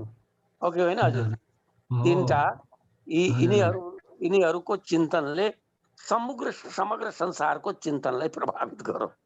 यिनीहरूले अब त्यो संक्षेपमा यहाँलाई थाहा छ कि त्यो चाहिँ मार्क्सले उसले भन्यो त्यो चाहिँ धर्म हो, ओपियम हो र त्यो चाहिँ सम्पूर्ण मानव जातिको इतिहास जुन छ, विकासको इतिहास जुन छ त्यो भौतिकताको इतिहास हो। चेतना र पदार्थमा वास्तवमा चेतना पनि त्यो भौतिकताकै प्रतिफलन हो र त्यो चाहिँ कुनै पागल मान्छे यदि हुन्छ भनेदेखि त्यसको चेतना कहाँ जान्छ, त्यो त म्याटर हो। र यो प्रश्न धेरै पुरानो प्रश्न हो। अहिले हामी चाहिँ यो अहिले जुन आएको छ गड एलिमेन्टको जमानासम्म पनि हजुरको त्यो प्रश्न अर्थात् भौतिकता, पदार्थ र चेतनाको प्रश्न आउँदै गयो, जसमा चाहिँ उहाँ भौतिकताको पक्षमा उभिनु भएको कुरा त धेरै फिलोसफीमा जान्न, त्यति त थाहा छ नि सर हजुरले। अनि त्यसपछि हजुरको यो फ्राड आए उनले के भन्यो भनेदेखि सिगमन्ड फ्राड उनले भने त्यो के हुनुपर्छ भन्ने नसिकाउनुस्। छिमेकी केटीलाई बहिनी भन्नुपर्छ, दिदी बहिनी मान्नुपर्छ, पर्छ भन्ने भाषा नगर्नुस्। यदि त्यसो हो भनेदेखि सपनामा त्यहीसित बिहा झ्याइ झ्याइ पञ्चे बाजा बजाएर बिहे गरेको सपना मैले किन देखेँ। अर्थात् के हुन्छ मान्छेको मनस्थितिभित्र कन्सियस सबकन्सियस अनकन्सियसका कुरा उनले सुनाए हामीलाई। ईद र इगोका कुरा सुनाए हामीलाई र के भन्यो भनेदेखि यसै आलोकमा हामीले संसारका प्रत्येक क्रियाकलापलाई हेर्न सक्नुपर्छ। किनभनेदेखि त्यो चाहिँ अवदबित यौन जुन हुन्छ त्यो त्यसमा चाहिँ त्यसका प्रतिक्रियाहरू हुन्छन्। त्यो चाहिँ कि त सब्लिमेसन हुन्छ कि रिटार्डेसन हुन्छ, त त्यो चाहिँ इत्यादि यसको परिणाम बताए। कि त मान्छेले आफूलाई विनष्ट गर्न खोज्छ, सेल्फ डिस्ट्रक्सन गर्न खोज्छ, दम मारो दम मिट जाए गम भनेर त्यो चाहिँ गाजा तान्न थाल्छ। होइन भनेदेखि त्यो चाहिँ रिटार्डेसन आफ्नो ध्यानलाई त्यसले राजनीतितिर फर्काउँछ। गाछी छाप जिन्दाबाद जिन्दाबाद, सूर्य छाप जिन्दाबाद, त्यो चाहिँ त्यसलाई पनि नशाको रूपमा प्रयोग गर्छ। होइन भनेदेखि सब्लिमेसन हुन्छ, त्यसको उदात्तीकरण हुन्छ, त्यसले कविता लेख्न थाल्छ। उसले भन्यो डार्विनले भन्यो कि होइन यो त हामी जनावरबाट एक कोषीय जीवबाट बहुकोषीय जीवसम्मको विकासको प्रक्रिया हो यो। त त्यसैले त्यो चाहिँ हामीमा केही देवत्वका गुणहरू पनि हुन सक्छन्, राम्रा गुण पनि हुन सक्छन्, पशुत्व पनि हुन सक्छ इत्यादि। सम्पूर्ण यी तीनटै चिन्तकहरूको प्रभावमा जुन एउटा चाहिँ यसको भौतिक पक्षमा जुन प्रबलता थियो त्यतातिर मान्छेहरू धेरै प्रभावित भए। हामी कहाँका मान्छेहरू पनि प्रभावित भए। र त्यो चाहिँ अलिकति अर्थकरी विद्या पनि थियो। त्यो संस्कृत पढेर त्यो विद्या आउने कुरो होइन त्यो। त्यसैले त्यो चाहिँ अर्थकरी नभएको हुनाले हामीले हाम्रा शास्त्रहरूलाई सबैलाई हामीले भुसुक्क बिर्सिदियौँ, पढेनौँ, जान्नै खोजेनौँ। र उनमा त्यति ग्ल्यामर थियो सब। अब त्यो पढ्नलाई सम्पूर्ण ज्ञानको स्रोत नै अङ्ग्रेजी शास्त्र। त्यो अङ्ग्रेजी ज्ञान उनीहरूले तर्क दिन थाले कि अङ्ग्रेजी यदि हामीले पढ्दैनौँ भनेदेखि त्यो H2+O लाई नेपालीमा के भन्ने, H2+O बराबर वाटरलाई नेपालीमा यदि बुझाउँछौँ भनेदेखि कसले बुझ्छ। हामीले A+B होल स्क्वायरको बारेमा के भन्ने, त्यसैले अङ्ग्रेजी बुझ्नै पर्ने हुन्छ। त सारा त्यो चाहिँ शिक्षा त भयो, डिग्री भयो, संस्कार भएन। र त्यहाँ उनले गएर अङ्ग्रेजीमा उनीहरूले जुन पढे उनीहरूलाई के पढायो, जे पढायो उनीहरूले यहाँलाई थाहा छ। खालि म संक्षेपमा 2 लाइन भनिदिन्छु। त्यो मेकाउलेको 1832 को भाषण यहाँलाई कण्ठ होला। 1832 मा पार्लियामेन्टमा के भन्यो उसले भने कि हामीले भारतलाई तबसम्म विजित गर्न सक्दैनौँ जबसम्म उनीहरू आफ्नै मूल्य र मान्यतामा र आफ्नै शिक्षा प्रणालीमा उनीहरू आरोपित रहन्छन्, आरूढ रहन्छन्। त्यसैले जबसम्म अङ्ग्रेजी शिक्षा भाषा सँगसँगै त विचार पनि आउँछ, मूल्यहरू पनि आउँछन्। फिलिपिन्समा धेरै मान्छेहरू हाम्रो फिलिपिन्स गएर पनि हाम्रो सुवर्ण सर पनि आउनुभएको छ। यहाँलाई थाहा छ होला कि फिलिपिन्समा आफ्नो इतिहास पढाइएन, भूगोल पढाइएन धेरै वर्षसम्म। र त्यो चाहिँ अमेरिकाको इतिहास पढाउन थालियो। अमेरिकाका नर्तक नर्तकी आउँदाखेरि उनीहरू नाच्न थाले। परिणाम भयो 100 वर्षसम्म गुलाम हुनु पर्यो। त्यो मानसिक गुलामी हो त्यो। हामी कहाँ पनि अङ्ग्रेजी शिक्षा दीक्षाको यस्तो लहर आयो जसले गर्दाखेरि हामीलाई के लाग्यो भनेदेखि ग्ल्यामर त्यसैमा हामीले देख्यौँ। र त्यो सँगसँगै त्यो खालि अङ्ग्रेजी भाषा मात्रै आएन, अङ्ग्रेजी सभ्यता पनि आयो, संस्कृति पनि आयो, परम्परा पनि आयो, मूल्य पनि आयो। हामीले अब चाहिँ ह्याप्पी बर्थडे टु यु भन्न पनि थालिसक्यौँ। यसरी त्यो चाहिँ विभिन्न फ्याक्टर्सहरूले गर्दाखेरि हजुरको त्यो अहिले हामी अहिले डेरिभेटेड भइसकेका छैनौँ, तर डेरिभेटेड हुने सम्भावनाहरू बढ्दैछन्। इन्फेरियोरिटी कम्प्लेक्सबाट ग्रस्त हुँदैछौँ हामी। एकातिर अवस्था कस्तो छ भनेदेखि कि त्यो हामी विभिन्न खण्डमा विभाजित छौँ अनेक कारणले। भौगोलिक दृष्टिले अनेक खण्डमा विभाजित छौँ, सामाजिक संस्करणको दृष्टिले हामी विभाजित छौँ। त्यसमा चाहिँ इन्टरकास्ट समस्या मात्रै छैन, इन्ट्राकास्ट समस्याहरू पनि छन्। बाहुनले क्षेत्रीलाई आफूभन्दा तल्लो ठान्ने, क्षेत्रीले पनि दमाईलाई ठान्ने, एकअर्कालाई उ गर्ने। त यो चाहिँ यस्तो किसिमको सामाजिक संस्करण छ जसले गर्दाखेरि हामी ऐक्यबद्ध हुन सकेनौँ र हाम्रो संस्कृतिलाई त्यो धेरै मान्छेहरू त एक कारणले मात्रै क्रिस्चियन भयो कि उनीहरू अवहेलित अनुभव गर्दैछन्, एउटा कारणले मात्रै अरू धर्ममा गए उनीहरूलाई के लाग्यो भनेदेखि उच्च सम्मान छैन इत्यादिले गर्दाखेरि अनेक फ्याक्टर छन् जसको बारेमा हजुर मेरो निवेदन छ एक दिन छुट्टै टक प्रोग्राम राख्दा हुन्छ। तर यी मोटामोटी मैले जुन बताएँ यी कारणहरू प्रमुख कारणहरू हुन्। त्यो चाहिँ धन्यवाद विमल सर, एकदमै यो बडा गम्भीर प्रश्न छ वास्तवमा, धेरै बौद्धिक बहस त्यो विषय यो हुन सक्छ। यहाँ हाम्रो दर्शन पूर्वीय दर्शनको राम्रो ज्ञाता हाम्रो विष्णुजी पनि यही हुनुहुन्छ। एकदमै यो शिक्षा र संस्कृति सम्बन्धी गहिरो चिन्तन गर्ने साथीहरू यहाँ सीतारामजीलाई देखिरहेको छु, रमाकान्त सरलाई देखिरहेको छु, थुप्रै साथीहरू हुनुहुन्छ, रामबाबु दाई हुनुहुन्छ। अब यो एउटा कुरा मैले चाहिँ राजेन्द्र विमल सरलाई के राख्न चाहेँ भने यो वास्तवमा जुन छठ पर्व छ यो तराई भेगको पर्व भनेर जुन केही वर्षसम्म हेरिन्थ्यो, यो पहाड र तराईमा छुट्याएर यो पर्व त आखिर प्रकृति पूजनकै पर्व रहेछ, प्रकृतिप्रतिकै सम्मानको पर्व रहेछ, यो तराईमा बढी मनाउने पहाडी क्षेत्रमा नबनाउने यो चाहिँ कसरी भयो सर? यो के त्यो कारण यसको? होइन, कारण के छ भनेदेखि यो मिथिला क्षेत्र खास गरेर मिथिला क्षेत्रमा याज्ञवल्क्य ऋषि जुन थिए उनले माने सूर्यलाई आफ्नो गुरु मानेका थिए र त्यसैले त्यो विभिन्न ठाउँमा सूर्य मूर्तिहरू यहाँ पाइन्छन्। यहाँलाई एउटा कुराको जानकारी अवश्य होला, त्यहाँ इतिहासका विद्वानहरू पनि हुनुहोला कि 1000 ईसा पूर्वदेखि लिएर 600 ईसा पूर्वसम्मको जुन काल छ त्यो जनक राजवंशको काल छ, त्यो समाजशास्त्रीय दृष्टिले इतिहासको दृष्टिले। र 600 ईसा पूर्वमा मिथिला बज्जी सङ्घको सदस्य भयो, अर्थात् वैशाली यसको केन्द्र भयो।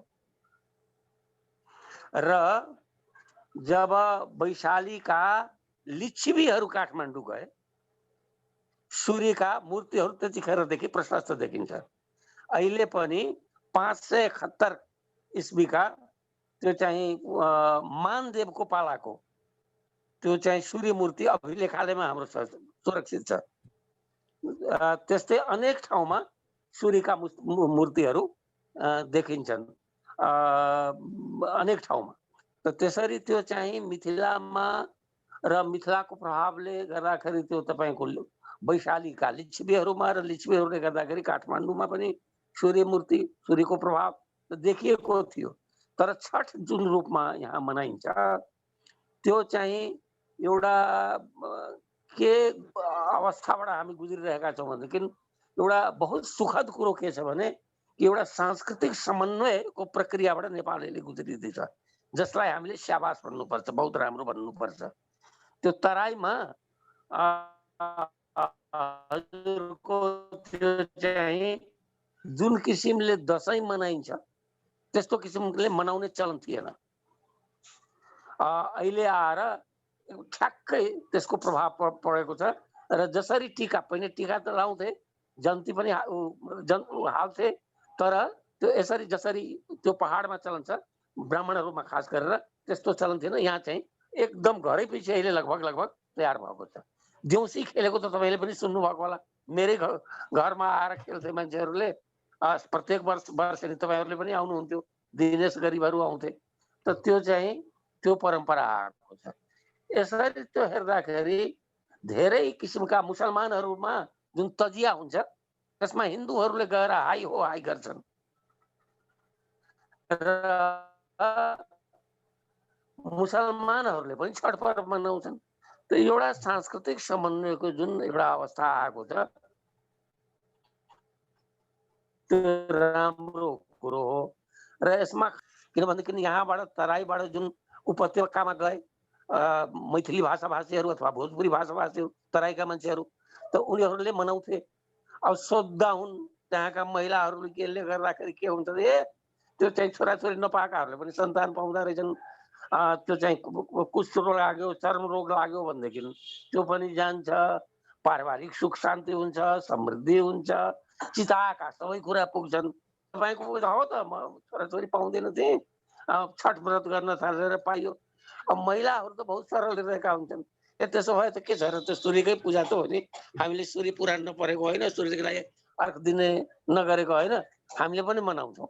यसरी त्यो चाहिँ पपुलर हुँदै हुँदै गयो र अहिले आएर त्यो चाहिँ हजुरको दमौलीमा पनि मनाउँछन् मान्छेले, लेखनाथ पनि मनाउँछ मान्छेले। मलाई त्यो चाहिँ दोलखाबाट मित्रहरूले खबर गर्नुहुन्छ धुमधाम यहाँ पनि त्यो एकदम छ रमझम। त यसरी त्यो चाहिँ बढ्दै गएको छ। त्यहाँ पहाडमा मनाइने चाडबाड र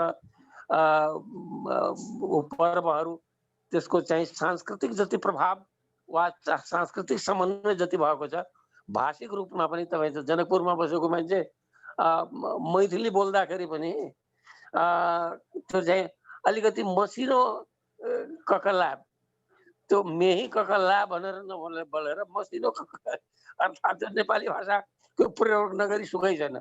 एक अर्काको भाषाको प्रभाव नेपाली बोल्दाखेरि पनि तपाईँहरूले पनि यहाँ बोल्दाखेरि बिल्टौवा बनाइदियो मलाई मानौ।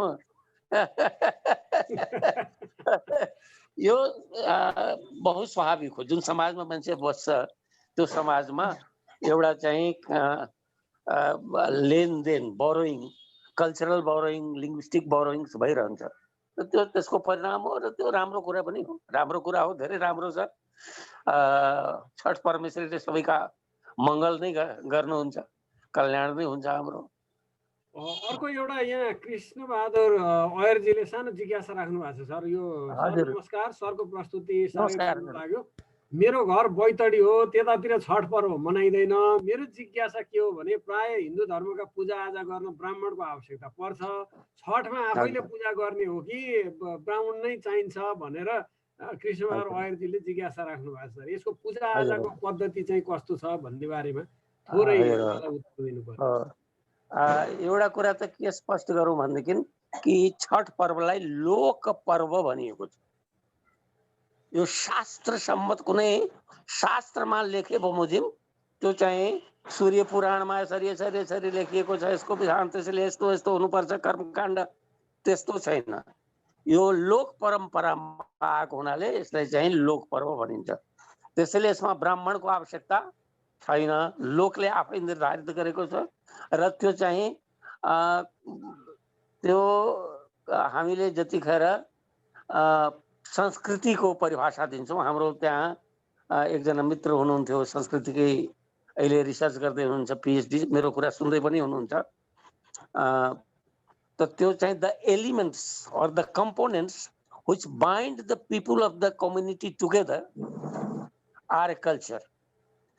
कि ती जसले सबैलाई बाँध्दछ, सबैले एक लासले मनाउन थाल्छन्। कुनै पनि समाजका सबै व्यक्तिले एक नासले मनाउने कुनै संस्कृतिका कम्पोनेन्ट जुन हुन्छ,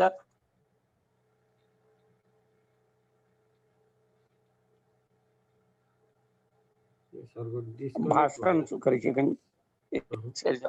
हजुर सुनिन्छ? यो स्वतःस्फूर्त रूपमा वा सबैले एक नासले यसलाई मनाउने गर्छन्। त्यसैले यो लोक संस्कृति भएको हो, लोक परम्परा भएको हो। त्यो जसरी त्यो चाहिँ हामीले देउसी मनाउँदाखेरि ब्राह्मण राख्दैनौँ नि, स्वतःस्फूर्त रूपमा मनाउँछौँ। धेरै पर्वहरू छन् जसलाई स्वतः रूपमा हामीले मनाउँछौँ, ब्राह्मण राख्ने आवश्यकता पर्दैन। धेरै पर्वहरू हाम्रा यस्ता छन् जसमा तिनलाई चाहिँ लोक पर्व भन्छौँ। यो पनि एउटा लोक पर्व हो, ब्राह्मण राख्ने चलन छैन। र त्यो बैतडीतिर अथवा त्यो चाहिँ पश्चिमतिर छठ परम्परा त छैन, तर सूर्य पूजा त छ नि, सूर्य प्रति आस्था त छ नि। त्यसैले त्यो चाहिँ त्यसै परम्पराको यो चाहिँ एउटा रूप हो मात्रै। त्यतातिर चाहिँ सम्भव छ कुनै दिन यो पनि सुन्न पाउँला हामीले।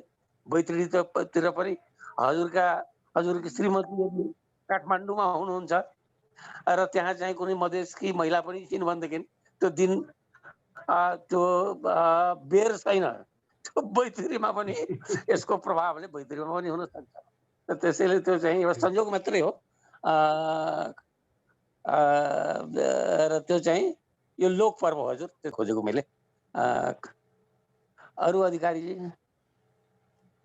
हस्, यतिले पुगेर अब आजको हाम्रो निर्धारित समय पनि लगभग सकिएको छ। मित्रहरूका जिज्ञासा पनि सायद सबै सकिए जस्तो लाग्यो, आएको छैन र पर्व सबैले बुझिराख्नु भएको थियो। यसलाई हामीले अलिकति सांस्कृतिक रूपमा र ऐतिहासिक रूपमा पनि हेर्ने प्रयत्न गऱ्यौँ र धेरै कुराहरू जुन राजेन्द्र विमल सरले आज हामीलाई जानकारी दिनुभयो, खास गरिकन प्रकृतिको अन्तर सम्बन्ध र प्रविधिको अन्तर सम्बन्धलाई छठ पूजाको सन्दर्भमा र यसमा गरिने क्रियाकलापहरूलाई कसरी बुझ्ने भन्ने बारेमा यो चाहिँ असाध्यै महत्त्वपूर्ण रह्यो भन्ने मलाई लाग्छ। र खास गरिकन यो सूर्य उपासनाको परम्परा चाहिँ आज म बालकृष्ण गुरुको किताब पढ्दै थिएँ, खस जातिको इतिहास। जब आर्यहरू इरानमा आइपुगे, इरानमा आइपुगेपछि चाहिँ यो सूर्यसँग सम्बन्धित थरहरू पनि नामहरू पनि राख्ने प्रचलन चाहिँ चल्यो। त्योभन्दा पश्चिममा कम, जति पूर्व आए त्यति सूर्य उपासनाको परिपाटी चाहिँ बढ्दै गयो र त्यहाँबाट आइसकेपछि कृषि कर्ममा उनीहरू आर्यहरू लागे। कृषि कर्म लागेपछि सूर्य झनै महत्त्वपूर्ण रहेछ भन्ने उनीहरूलाई बोध भयो र त्यस पछाडि चाहिँ सुरु भएको हो भनेर मैले आज खस जातिको इतिहासमा त्यो सन्दर्भ पढ्दै थिएँ। त्यही कुरा चाहिँ आज डाक्टर राजेन्द्र विमल सरले पनि हामीलाई प्रस्तुत गर्नुभयो कि सूर्य उपासनाले एउटा त हाम्रो जीवन उपयोगी डिटक्सिकेट गर्ने कुरामा सूर्यको रोशनी हामीले गेन गर्ने कुरा छँदैछ।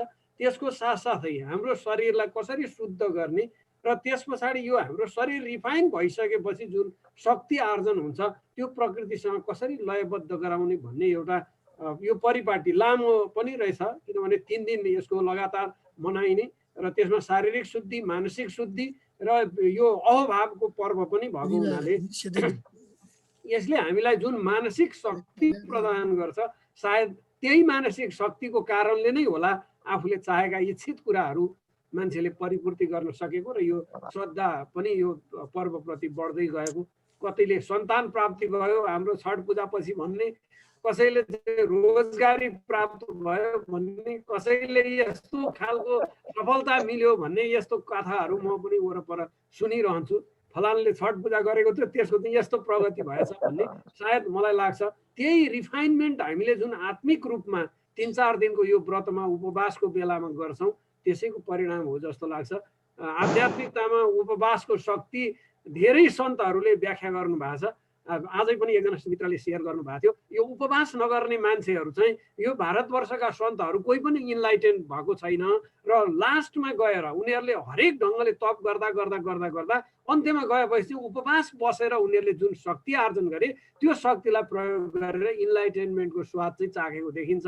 त्यसैले उपवास महत्त्वपूर्ण छ भनेर आज फेसबुकमा एकजनाले बडो राम्रो कुरा सेयर गरिरहनु भएको थियो। यिनै सन्दर्भहरू पनि मिसाएर हामी छठ पर्वलाई हेर्न सक्छौँ भन्ने मलाई लाग्छ।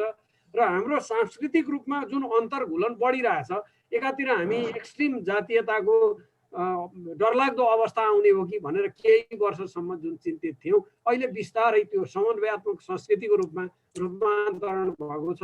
तराईमा पनि दसैँ मनाउन थालिएको छ, पहाडमा छठ पर्व मनाउन थालिएको छ। विभिन्न किराँत संस्कृतिका मानिसहरूले पनि हिन्दू धर्मका यी संस्कारहरू त हाम्रा पनि हुन् त भन्ने यसपालिको दसैँ अलिक बेग्लै ढङ्गले विद्वानहरूको बिचमा, धार्मिक व्यक्तित्वहरूको बिचमा पनि चर्चा पायो। त्यस अर्थमा पनि हामी एउटा सांस्कृतिक समन्वयको दिशामा अगाडि बढिरहेछौँ भन्ने मलाई लाग्छ।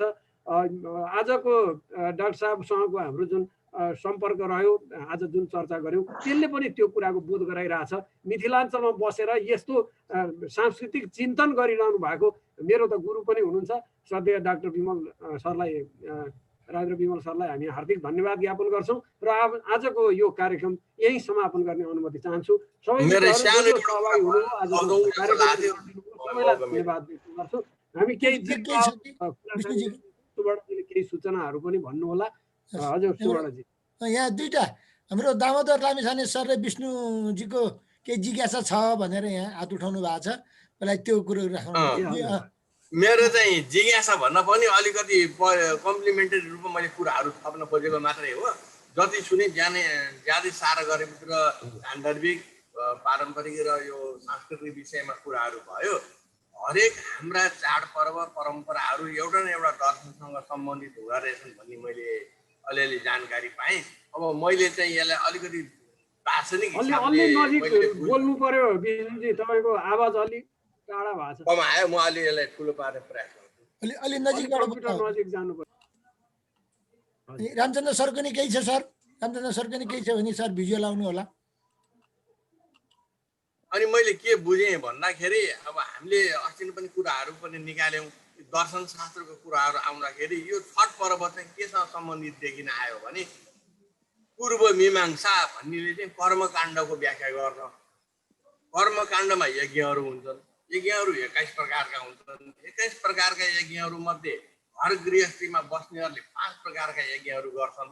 जस्तै ब्रह्मयज्ञ, देवयज्ञ,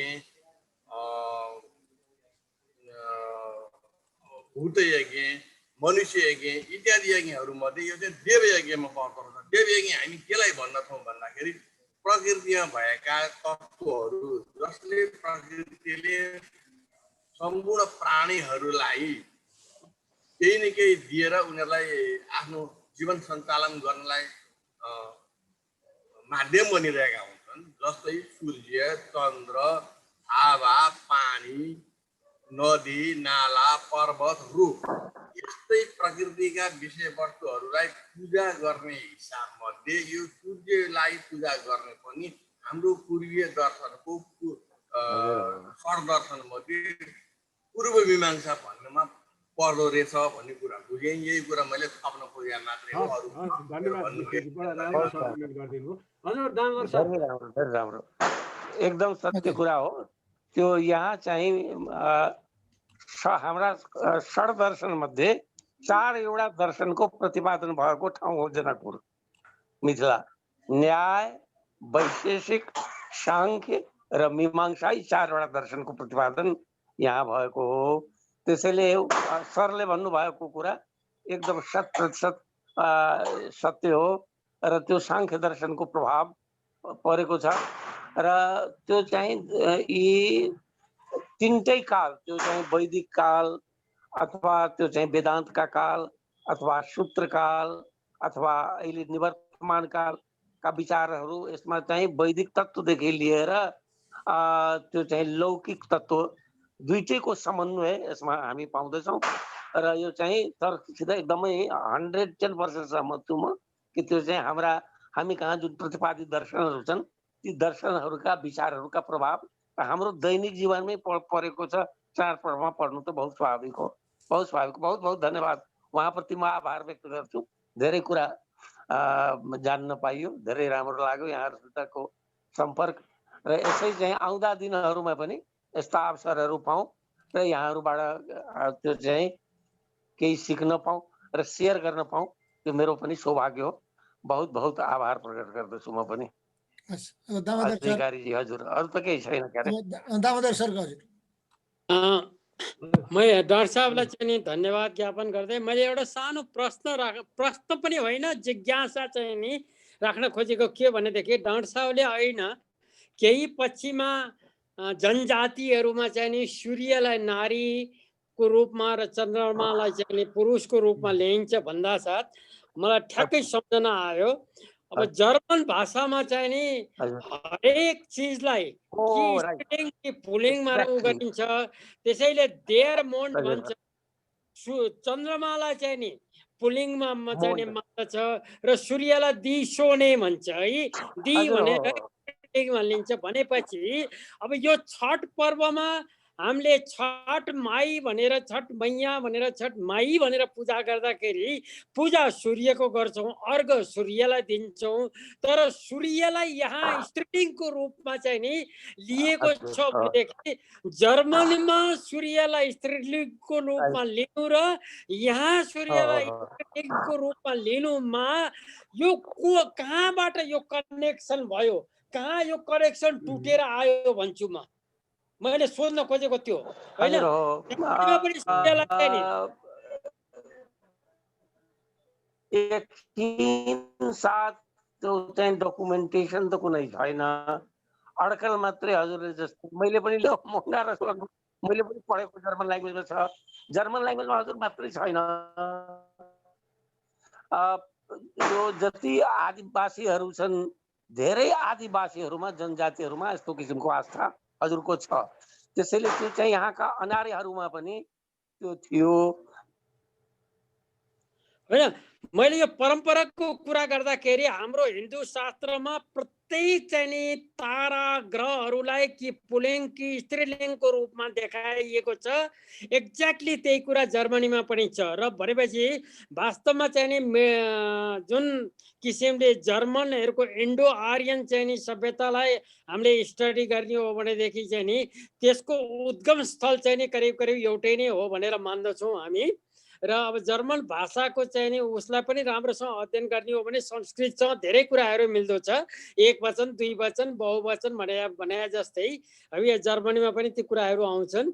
भनेपछि मैले चाहिँ नि यो सूर्यलाई चाहिँ नि स्त्रीलिङ्ग मान्नु, हामी कहाँ कमसेकम छठ पूर्वमा चाहिँ नि सूर्यलाई स्त्रीलिङ्गको रूपमा लिएको छ भने जर्मनीमा चाहिँ नि सूर्यलाई सधैँ स्त्रीलिङ्गकै रूपमा लिएको छ।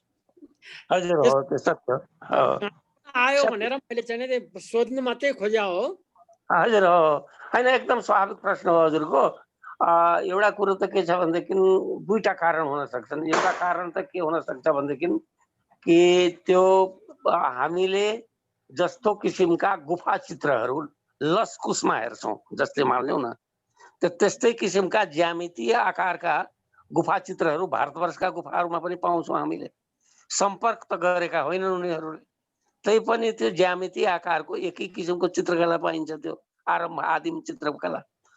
त एउटा कारण त के हुन सक्छ भनेदेखि कि एक किसिमको जुन मनोविज्ञान प्रारम्भिक युगमा थियो होला, सम्भवतः त्यो चाहिँ त्यो समानता त्यसमा आयो होला, एउटा कोइन्सिडेन्स पनि हुन सक्छ। अर्को कुरो एक अर्कासितको सम्पर्क आज मात्रै होइन, यो त हामीले प्यालियोलिथिक एजदेखि लिएर त्यो सम्पर्कको त चलिरहेको छ। यहाँका मान्छेहरू त्यहाँ गएका छन्, त्यहाँका मान्छेहरू यहाँ आएका छन्। त्यो सम्पर्कको परिणाम पनि हुन सक्छ, अथवा अन्य कुनै परिणाम हुन सक्छ भने त्यसको बारेमा जानकारीहरू छैन। तर यो कुरा सत्य हो कि जर्मनी ल्याङ्ग्वेजमा पनि यो छ, र यो चाहिँ यहाँका अनार्यहरूमा पनि रहेको कुरा पिआर सरकारले, प्रभात रञ्जन सरकारले लेख्नु भएको छ। र अन्य ठाउँमा पनि अपाचे जस्ता मैले निवेदन गरेको थिएँ कि कतिपय अमेरिकन जनजातिहरू छन्, आदिवासीहरू छन्, उनीहरूले पनि मान्छन् त्यो। र उनीहरूको तर्क के छ भनेदेखि कि सूर्य त दिनमा उदाउँछ, प्रकाश आफै भएको हुन्छ, त्यसैले सूर्यको कुनै पुरुषार्थ त्यसमा छैन। चन्द्रमा त अँध्यारोमा पो उदाउँछ, त्यसैले त्यसमा सामर्थ्य त उसको देख्नु, त्यसको मर्दानगी देख्यो। यो चाहिँ सत्य हो, सम्झाइदिनु हो हजुरले, मलाई चाहिँ खुसी लाग्यो। एकदम जर्मन ल्याङ्ग्वेजमा त मलाई याद छ हजुर। धन्यवाद छ हजुर। हस्, अब लम्बियो एउटा सानो 1 मिनेटको कुरा छुट्यो, म थपाउँ कि भनेर। धेरै लम्बी हो हजुर, 1 मिनेट बोलाउँ कि भनेर एउटा सानो कुरा छ, यो वैज्ञानिक कुरा। हजुर हजुर, यो सूर्य, मैले यो विषयवस्तु चाहिँ मेरो अघि नैकोमा म समावेश गर्न खोज्छु। सूर्यलाई पानी चढाउनुको वैज्ञानिक कारण के रहेछ भनेर पत्ता लगाएर एउटा के फेला पर्यो भने, जसरी सूर्यको 7वटा रङ हुन्छ, इन्द्रियणी बनेको हामीले देखेका छौँ, पानी पर्दाखेरि त्यो बन्छ। त्यस्तै सूर्यको अगाडि बसेर सूर्यलाई पानी आफ्नो अनुहार अगाडिबाट पानी चढाउनुको मतलब त्यो सूर्यको किरण पानीबाट पास भएर आफ्नो शरीरमा हाम्रो सप्तरङ्गी यो इन्द्रियणी भएर चाहिँ 7वटा सूर्यको रङ चाहिँ हाम्रो शरीरमा आकृष्ट हुँदो रहेछ। 7वटा रङले हाम्रो जिउमा पार्ने प्रभाव, त्यो सकारात्मक प्रभाव र सकारात्मक वेभ भएको हुनाले त्यो सूर्यलाई पानी चढाएर त्यसबाट आउने सप्तरङ्गी किरण आफूले सोचेर लिने एउटा तत्त्व रहेछ भन्ने कुरा थाहा पाएँ। त्यही कुरा मैले यहाँहरूलाई थाहा नै होला, तै पनि मैले थप गरेर जानकारी दिएँ। समय परिदिएको भने हस्, धन्यवाद सबै सहभागीहरूलाई हार्दिक नमस्कार। डाक्टर साहबलाई एकदमै हार्दिक धन्यवाद दिँदै हामी आजको कार्यक्रम अब समापन गर्छौँ, किनभने हाम्रो 7:45 पनि भइसक्यो। सबै साथीहरूलाई खाना खान ढिलो पनि भयो होला, जसले खाना खानु भएको छैन, हतार पनि लागिरह होला, सर त अलिकति फेरि छठको व्रतको कुरा पनि होला। हस्, सबैलाई हार्दिक धन्यवाद दिँदै आजको सत्र यही विराम दिन्छौँ। हस्, धन्यवाद। हस्, गुड नाइट, शुभरात्रि। हस्, नमस्कार। अब फेरि हामी अर्को कार्यक्रम चाहिँ आइतबार